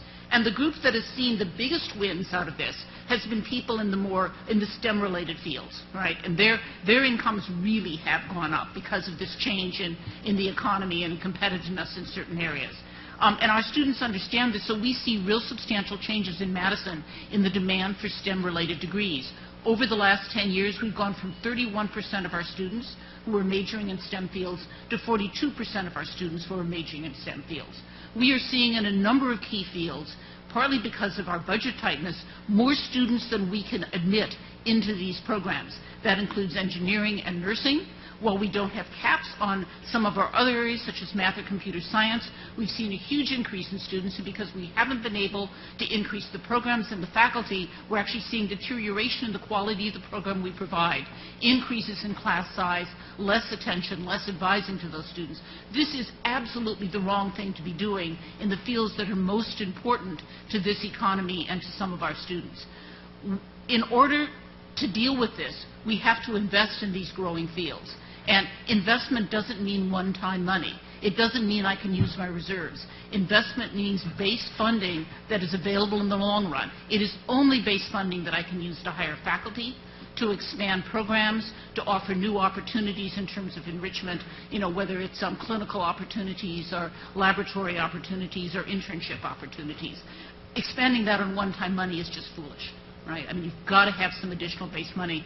And if you ask me what will I at Madison do with the Talent Development Initiative money that you as Regents are going to the state to ask for, it is to invest in engineering, in nursing, in math, in computer science, in these areas of rapidly growing demand on my campus and rapidly growing demand off campus, where there are enormous job opportunities and that are absolutely central for this regional economy, much less our national economy. So that's, now, let me answer a couple of questions that have been asked over the day. Are these students job ready? I'm actually not worried about our students coming out of the professional programs. They've long been very good in the business school and the engineering school and nursing, creating internships, really having their students ready to go when they come out of school. The liberal arts colleges are often a little less effective at career preparation because you've got students doing things in school, anthropology, history, English, which quite honestly is not the jobs that they're going to be doing. Released today is a press release from our liberal arts dean talking about our new career initiative within the liberal arts that I'm very excited about. And that initiative has the following components. We are going to have, within the next few months, information on what students actually do 10 years out of finishing college in particular fields. So I can tell you, if you're an English major, what are people who were English majors 10 years ago doing today? What are they earning and where are they going? If you're a political science major, where did students go? If you're a history major, where did students go? That means we can advise students as to, where's this major going to get you? Is this the right major for you? And we can bring in our alums who have those sorts of degrees to talk to our students. And we're creating a one-credit semester class that we're advertising to both students and to parents. So if the students aren't interested, the parents might push them a little in their sophomore year to talk about where this cluster of majors that they are in or they're thinking about, where has it led students in the past, talk to the alums out of there, think about what sort of preparation they need, depending on where they want to go in the next 2 years of schooling. What classes do they need to take? What outside classroom experiences do they need? How do they think about internships or study abroad? Because it's in sophomore year you want them thinking about this. And we want to create within the liberal arts college the same sort of career guidance and tracking that our professional schools have long been doing. And I'm very excited about what we're trying to do on that front. Next question, are you meeting industry demands? And I'm not going to repeat the comments others have made about the skills, but I think we, like all other campuses, are also increasingly partnering with industry. And let me give you the example within the IT area that I know the last panel discussed. At both the undergraduate and the graduate level, we've created a computer science certificate for our undergraduates, which undergraduates anywhere on campus can take. This is not designed for computer science majors.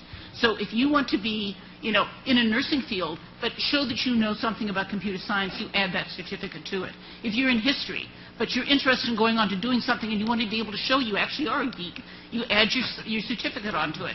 We're expecting this to be very popular and very effective on a job basis. At the next step up, we are right now in the midst of starting a professional master's program for non-traditional students, those who are working full-time. At EPIC's request, we're actually teaching this at the EPIC campus on a master's in computer science to give people advanced skills and training. And yes, we're going to have a lot of EPIC people in that. And, this is partly designed in conjunction with them as the major private sector industry in the region, but also, of course, it's open to anyone else. Those sorts of things we're doing across our curriculum. I think so are all my other colleagues. And I'm afraid I can't resist staying out of the debate about what's regional and what's statewide. As I've noted, we've got a number of high-demand areas on our campus that are also high-expensive areas. Engineering, nursing, math, computers, those are expensive majors to offer. We need the money into them to invest and expand them. Starting new such programs on other campuses at a very high initial cost is, to my mind, really foolish when you've already got such programs here existing on a number of campuses for which you can expand much more cheaply. And, that means that we need to partner across the state. And, that, like our medical school, nobody says we should start a new medical school in northern Wisconsin because there are not enough doctors. Instead, our medical school partners with the healthcare industries in northern Wisconsin and has been quite effective at training rural doctors who go up there. And we need to be doing those sorts of partnerships rather than creating new high-cost schools. So let me end by saying something not about the workforce, but about the research side. And I know that Gary said something on this as well, but as sort of the head of the major research campus here, and I say this about Milwaukee as well, we bring more than $1 billion into this state, into Madison, to spend on our research and related activities. The good news here is the state doesn't pay for almost any of that, right? And yet it has enormous advantages in our educational front and enormous advantages to this state on an economic front. I will not give you my talk, which I might give you when I come back and we're hosting you officially in February, about all the things we're doing to generate entrepreneurship and new startups and partnerships with businesses. We all have those responsibilities. I take them very seriously at Madison. I know other chancellors take them seriously as well. But the research activities and the ways in which it offers opportunities for us to partner with industry around innovation and ideas and to generate entrepreneurial opportunities for our students and to generate tech transfer coming out of the university into the private sector is as important a part of the role, particularly of Madison in this state, as is the skills training and the graduates that we produce in terms of people. I mean, both the ideas and the people are absolutely important for the economic advancement of this state and this region. And that's what we're about doing. And one last comment on demographics. We bring a lot of students in from out of state. We don't retain them as well as we retain in-state students, and thinking about how we do that better, I think, is a real serious challenge and question for us and for other schools that bring in out-of-state students as well. I take that seriously. We bring in a lot of out-of-country students, and should our immigration laws ever change, we will be a major driver of bringing international talent into the state and allowing it to stay. That would be good. And then I think one of the last speakers said we also need more babies. And I'm told there's a lot of sex on campus. I haven't observed that directly. But you could think that we're simply allowing students to get ready for the need to produce more babies over time. So, we really want to help. We want to help across the board. Not having any. Anyway, I've said enough. The big finish. We will.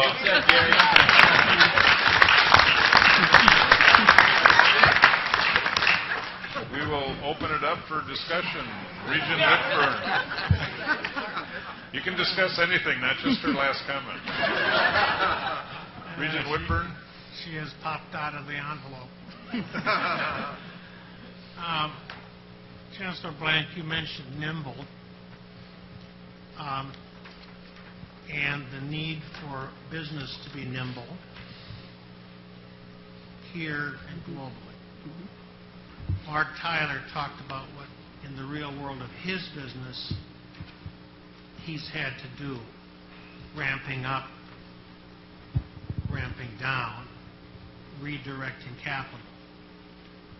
You and I sat next to each other in a panel in this building with Regent Milner's session with the legislators, and they told us there'll be no more additional money. Mark talked about the need for engineers. Dennis popped up and said more money. I want to focus just a second on this business of redirection. Last year we had Jeff Imholt here from GE. He said we're cranking out 750,000 engineers. We need 1.5 million. He left us. He went back to Connecticut and New York, and he announced he was going to spin off the back office piece of processing of private sector credit card business, a major piece of GE capital for many, many years, a profit generator for Jack Welch in the glory days on the previous watch. 55 million Americans affected in that processing piece. He said, we're moving it down. We're going to move other things up. Being nimble. Earlier, Dr. Todd Berry told us about Medicaid. We're asking for $93 million. Going into this budget, Medicaid will need $700 million above the base. The challenge for us is incredible. Are we sensitive to the realities of the need to redirect, not just ask for more? I appreciate that question, and I think it's a very serious question, and I hope that all of us here are paying real serious attention to our administrative costs and the extent to which we can redirect money from administrative overhead into program. I will note that I very much agree with, I think it was Dennis who said earlier, that there's only so far you can get there. For the levels of investment that I need in program, I'm not sure that that's all about redirection. But I understand that I have to do redirection as well and run as lean as possible. I was very pleased to see Governor Walker yesterday, the day before, at the point of his reelection, note that he really wanted to work on improving the efficiency of state government, because there are a number of ways in which I think we could all run our operations much more effectively and for less cost. And if we can direct some of those costs into, into program, that would really be wonderful. Now, some of that's on us to run better, but some of it's on state regulations. We can all have conversations about the amount of money that we spend building buildings, which costs us, 1.5 to 2 times more than it should. And even when we pay that money entirely out of our private resources and spend no state dollars at all, we still have to go through a process that makes it much more expensive than it should be. That's money that could be much better spent elsewhere. So I'm hoping that we as a system will think about both what should we be doing on campuses that are on our backs and what can we be asking the state for as a way to operate more effectively as public institutions. And, hopefully those two things can go together. But I don't want to say that, that there's enough waste out there that I can do everything I need to do in the next 10 years of investing and changing and adapting to a modern world of education and research without any new money. That just isn't true. I don't expect it to be true, no matter how effectively and efficiently I'm able to run my campus. Chancellor, I'm sorry, Dennis, did you have a... I want to echo what my colleague says. There's no doubt that each and every one of us leaving these campuses have got to find more efficiencies, that we have to push our shared governance process to help us make the critical decisions to lessen the contribution to one program or do away with it and redirect that money to that funding to other sources. But I have to agree with Chancellor Blank. The infusion of more resources is important. I'm not saying where that ought to come from. I got some ideas where it ought to come from, not necessarily from the state, but that's going to require some flexibility in other ways. Chancellor... Can I just follow up on what you said? Yes. I didn't say anything about efficiencies or inefficiencies. I talked about what I was referring to as doing more of some things, less of other things. So when you say efficiencies, I think priorities. Yeah, but I will also note that public institutions are not private institutions. And I might come to you and say, I have the one state medical school in the country, it costs me an enormous amount of money per person. And if I were the head of a CEO, I'd just get rid of this unit because it's way too costly for what it returns. And you should look me in the face and say, Becky, that's not an option. I run that medical school for many reasons. And the economic returns to it or the benefit cost ratios are not the main reason why you want a really important major medical school in the state. So there are a lot of constraints on some of those priority setting choices that are quite different than they are in the private sector. That's not to say we shouldn't be thinking about priority setting, but it's not always as easy in the public sector. Chancellor Patterson. Chancellor Blank made several very interesting points. I want to go back to the idea that Madison's collecting data on what English majors are doing 10 years after graduation. And when we see that list, we've got to stop counting those people that are not teaching English as working out of field. Because the idea that an English major can only teach English is just absurd. It's just wrong-headed. But that's what we do when you read the newspaper and there's reports that are coming out that talk about how many students or how many graduates are working outside their major. And if they're not teaching English, that's how they get counted. That's just wrong-headed.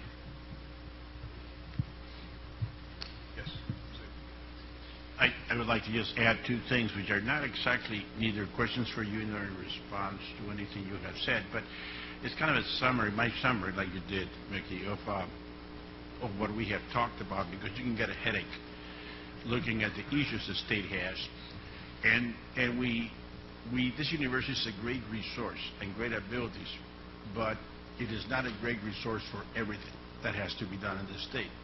There's some things that we do very well as a university, and I'm always impressed by how much we do, but we're not a solution to everything. And my concern is we need to have the flexibility, but we need to know where really we can put ourselves in the resources that you challenge us to do.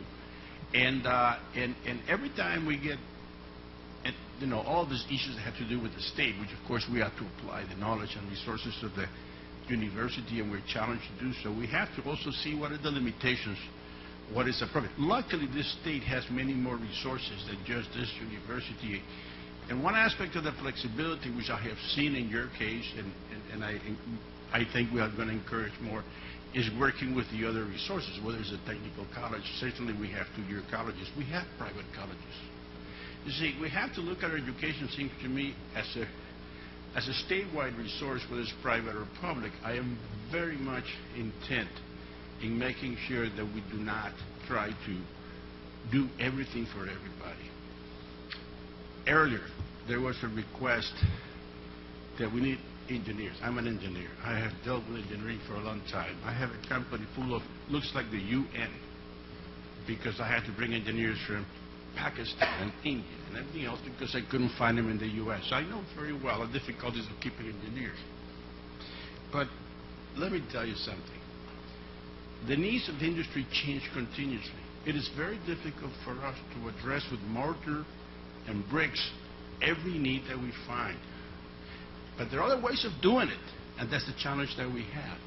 Whether the resources to the universities in the south can go into the north. Earlier we talked about the importance of our students going to having some foreign travel.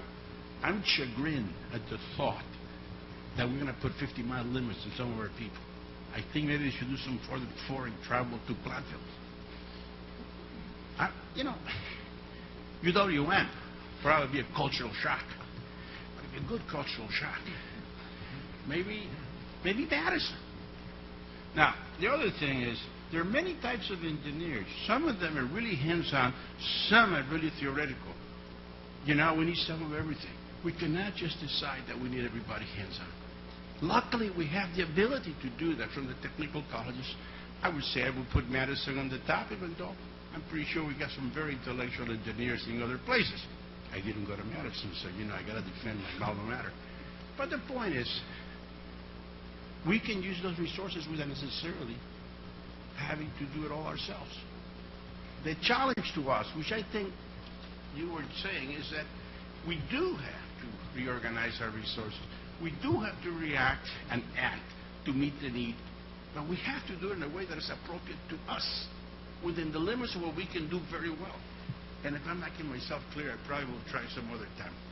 But I'm very concerned with the effort of doing everything for everybody and diluting the variety of things that we have to do very well, which is already very broad, okay, and destroying some of the real significant assets that you folks represent. And I don't think you're going to do it. I don't think this board will let you.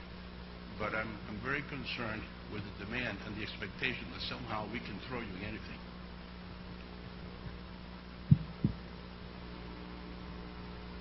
Any other questions, comments? Yes, Joe. I can project. No, we're... For that person listening online. Right. That was humor there. Becky inspired me, so... you need more inspiration. I know. Well, I often do joke that the Chancellor's Group is kind of like a little organized crime family, and I think we did get a little flavor of that today. But I mean that very affectionately. And, when Dennis said that he had been at Train, I thought, wow, I was just at Train a while back. I thought I was their favorite Chancellor. But I'm delighted because I had you've all heard of Train Corporation, right?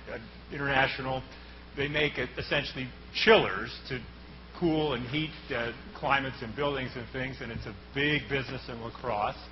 And it's true, we do not have an engineering program, and actually Regent Roberts used to talk to me about that regularly, and I'd say, well, Gary, you know, as you've heard, those are some of the highest paid faculty in higher education. I don't know how we would be able to do that, but I don't worry about that, because when I went to train, they had me there actually 2 days. And the one day was to look at the manufacturing plant, and it's very sophisticated, and actually they told me do not take any photos. They're very strict about that, and learned all about how they make those machines. And now when I see the trucks out on the highway with the big thing wrapped up, like, oh, that's train, cool, you know. But the other day was with the strategy group, and you wouldn't imagine they have people that all they do is track geopolitical developments and trends. Obviously the weather, global warming, climate change, people that communicate all in different languages around the world, people that sell their products, that market them.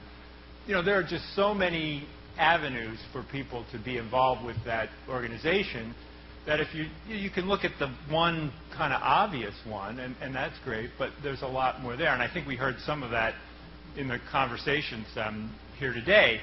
And so when I go back to my campus, I'm pretty happy with what I see, which is the largest enrollment in the history of the school. And the big major is biology. Number 2, psychology. I haven't heard much about that here today, but people do study psychology and have great careers in it. Number 3, education. Number 4, finance. I mean, we've got all kinds of programs, as does everybody at the table, and if the student demand is there, I think that's the key thing. It's very hard to track people. Matter of fact, a lot of the international students come to our campuses because they come out of countries where you're given an aptitude test at a very early age and told you are going to be this occupation, and human beings want to have freedom of choice, and I think we do a great job of providing that. So I guess as I listen to the whole day's conversation, I'm not so sure things are as dire as they might be made to seem. I think the challenge is, as we've heard, how do we fund this? And, what share do the students pay, and what share does the state pay, what share are grants, contracts, gifts? And that'll be a little bit different for every institution. But that, I think, is the real question. The other thing I'll just add, and I don't want to be too much of a wise guy, but about half the curriculum, sometimes more, would be general education, regardless of the major. And that has an incredible infrastructure that we all need to provide. And I think it's very much underappreciated at times. So thank you. Okay, now, you might have some doubts about this, but President Cross is going to summarize, clarify, and provide a concise and clear direction from all of today's activities. Here you go. Why didn't you do that first? I have doubts about that.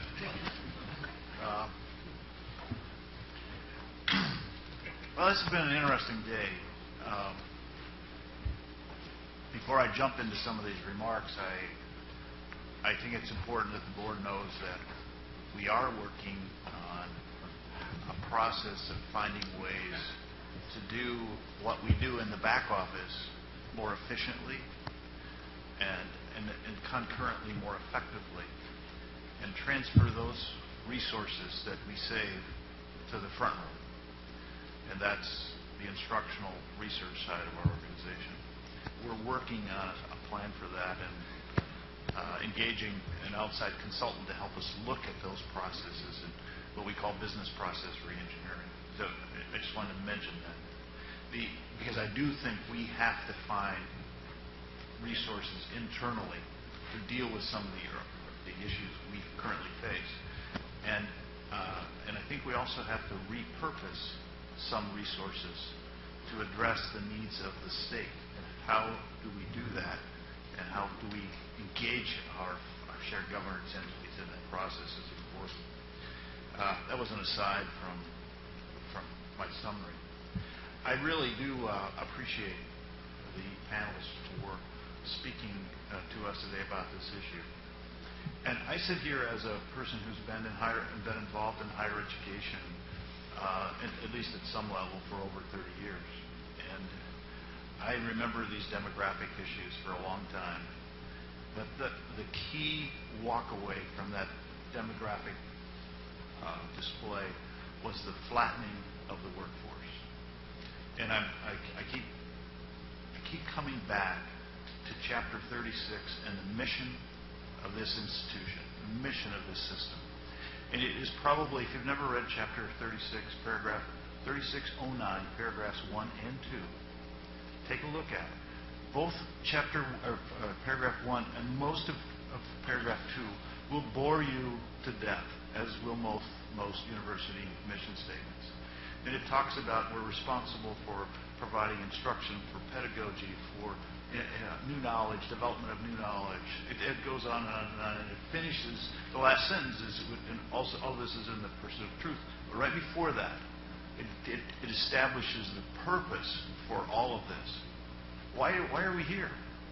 To improve the human condition. And I think about that in light of what Regent Doug Otto said. How do we focus on that for this state? How do we do that? And do it well. And we can't do it if the economy is struggling so badly that we can't serve and accomplish that purpose.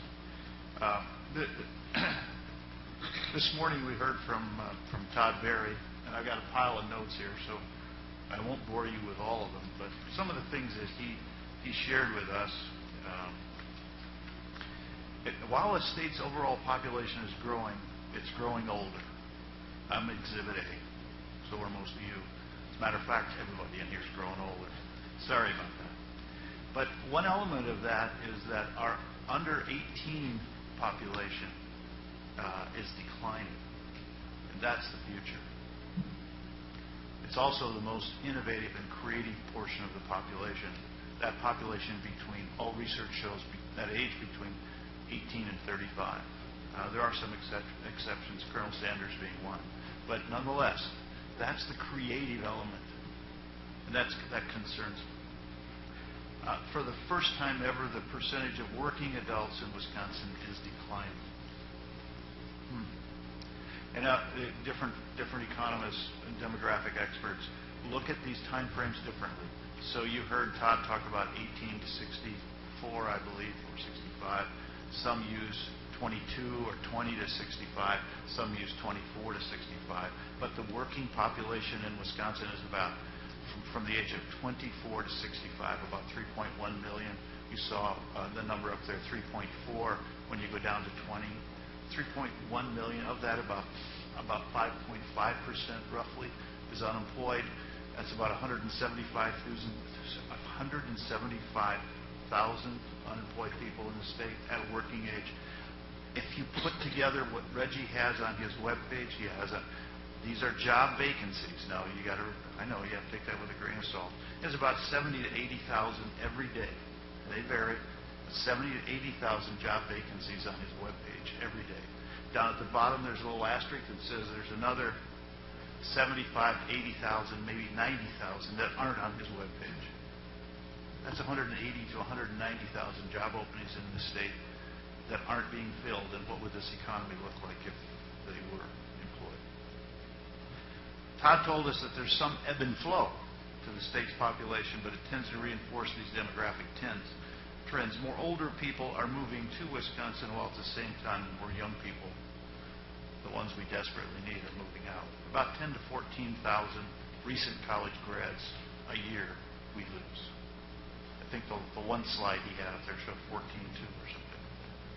To counter these trends, Todd suggested that higher education must step up. He basically talked about the talent path that we're talking about.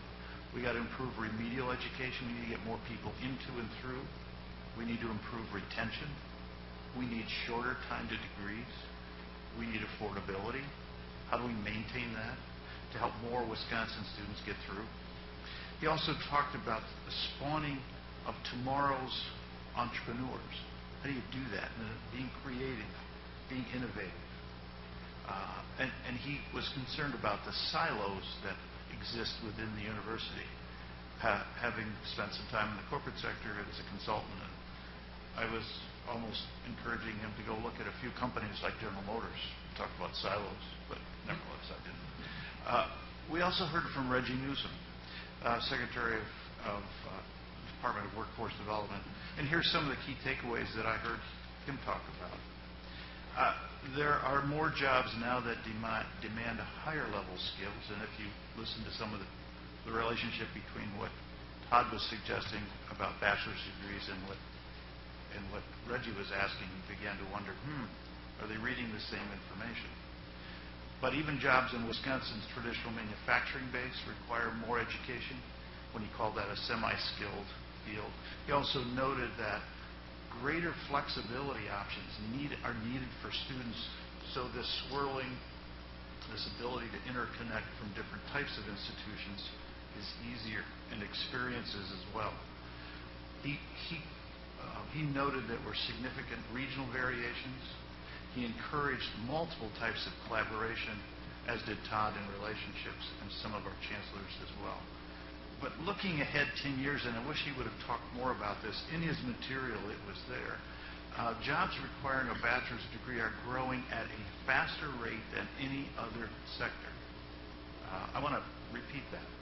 Jobs requiring a bachelor's degree are growing at a faster rate than any other sector. And when I use the word sector, I'm talking about high school graduate, two-year degree, bachelor's degree, graduate degree, etc. Some of the fields he notes in his material: health-related fields, engineering, accounting, advanced manufacturing. And yes, if you look at his material, liberal arts graduates with some specific area of expertise, and he listed 8. I won't go through those, but it was very interesting. Liberal arts graduates would be, he noted that if you have any one of these 8, it's an extra $6,000 added to your paycheck immediately. Little skills and knowledges that as Kathy suggested, certificates in addition to a basic liberal arts degree. And I think you heard Becky talk about how they're working on that, and I thought that was very innovative, a whole career path idea within the liberal arts. Part of the employer business panel presentation actually confirmed this talent gap issue that limits their ability to grow. And I thought, it's a shame, because in many cases you hear this statement anecdotally. I could add another shift if I could just find the people. We hear that anecdotally. And we know there's a direct correlation between higher education and higher pay. That's been confirmed everywhere we go. But higher pay means a higher tax base, too, for the state. And not addressing this talent gap directly impacts the state's economic strength.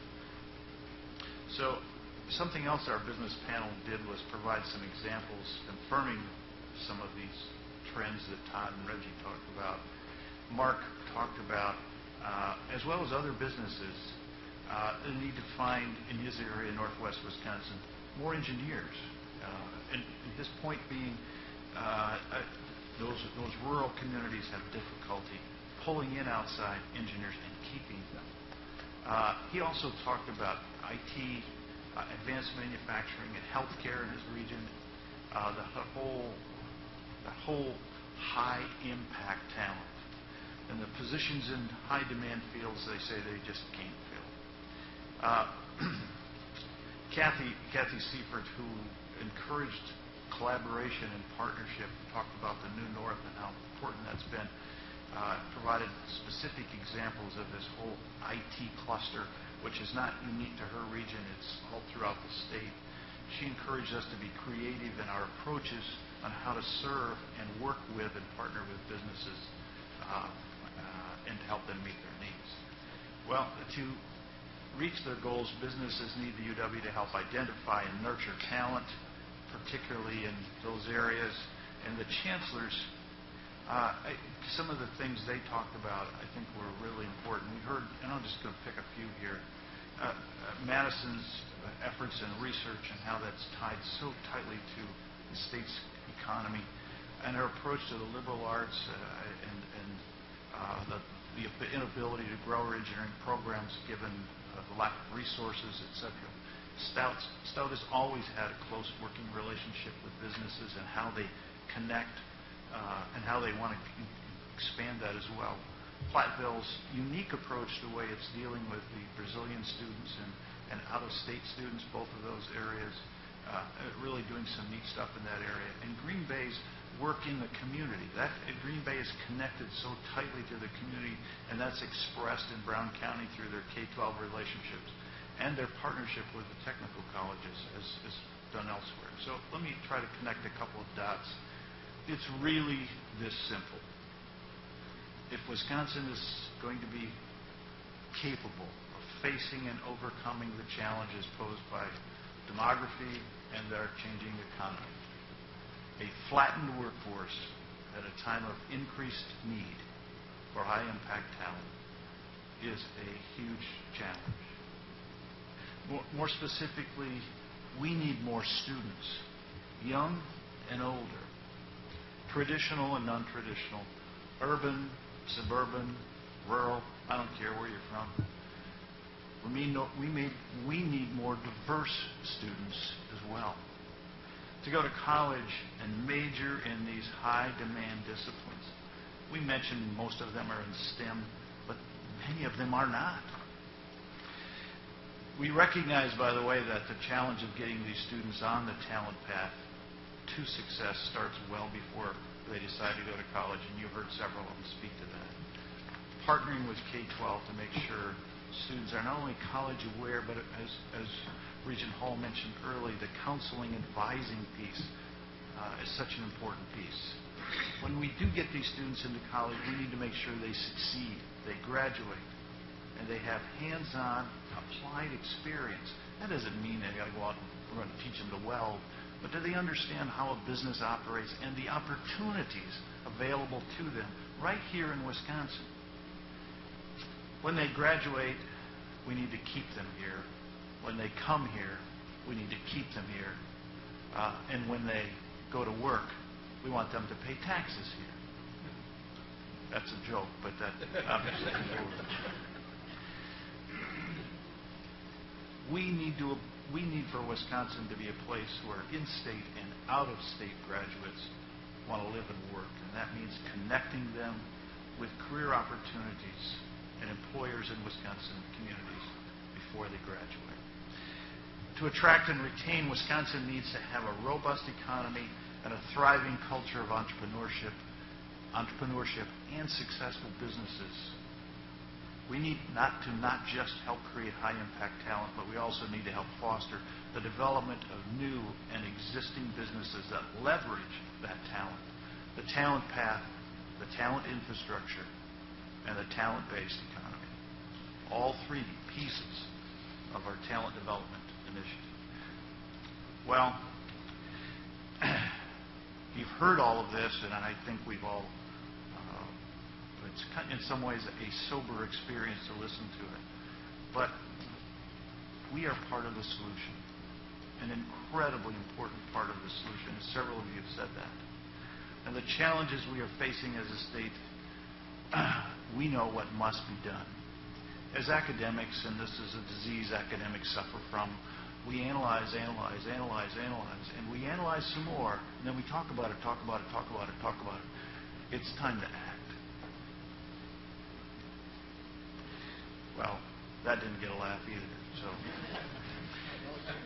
as the state's largest developer of human potential, the University of Wisconsin is in a unique position to shape the future of the state's economy. We really are a key piece of this, really important. But we must reinvent the way we do business so the talent we develop can reinvent Wisconsin. It is incumbent upon us to take the lead with our partners in the legislature and the private sector to do what is necessary to fully implement the talent development initiative and address these challenges. When we are done, the state of Wisconsin will have a better university, one that's more agile, more responsive, and more focused on the needs of our state. Only then can we really not just be the University of Wisconsin, but also truly a university for Wisconsin? Thanks, Mr. President. You know, I've always saw my role as to leave my opinions at the door and create an atmosphere for the everybody that's invested in the UW system to have their say and to come to directions and to come to conclusions. And I'm going to blame this on Chancellor Blank that I'm breaking my rule because she got me going. But I have to say, and based on some of the comments that were made this morning, we promote and nurture creative thinking, innovation, invention, and yes, economic impact and job fulfillment. And I would submit to you that anybody who thinks we don't, and anybody who thinks that we're not the best at it, they don't know us. So let's keep doing what we're doing on our campuses.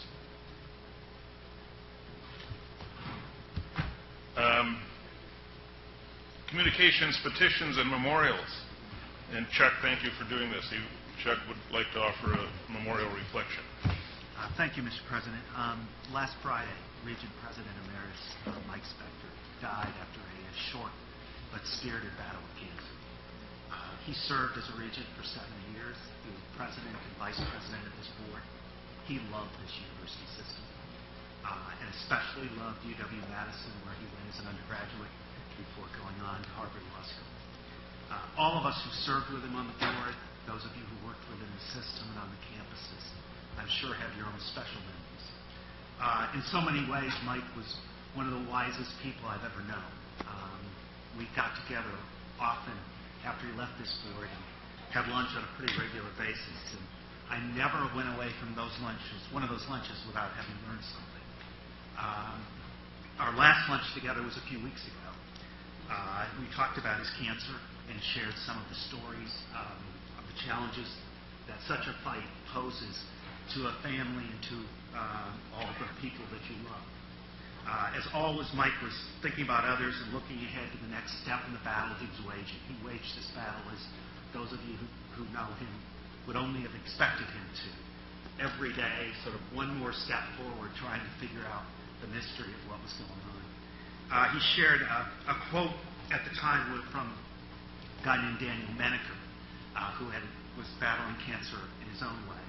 And when I got back after lunch to my office, waiting in my email, was an email from Mike with a quote, and I thought I'd share that with you.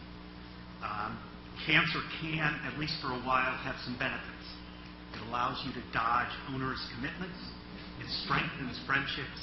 It prevents you from taking good things for granted. It increases the urgency of parts of your life and shows up the trivialities. It requires you to find your courage. I thought about that, and I said, that's typical Mike Spector. To the end, bringing us wisdom, insight, and courage. He was the penultimate educator. He will be forever missed, but for his presence, we should be forever blessed and grateful. Thank you, Mr. President. Any other communications, petitions, or memorials? I will call upon Vice President Milner to present the resolution to move into closed session. I move the Board of Regents to move into closed session to, number one, consider UW-Madison's honorary degree nominations as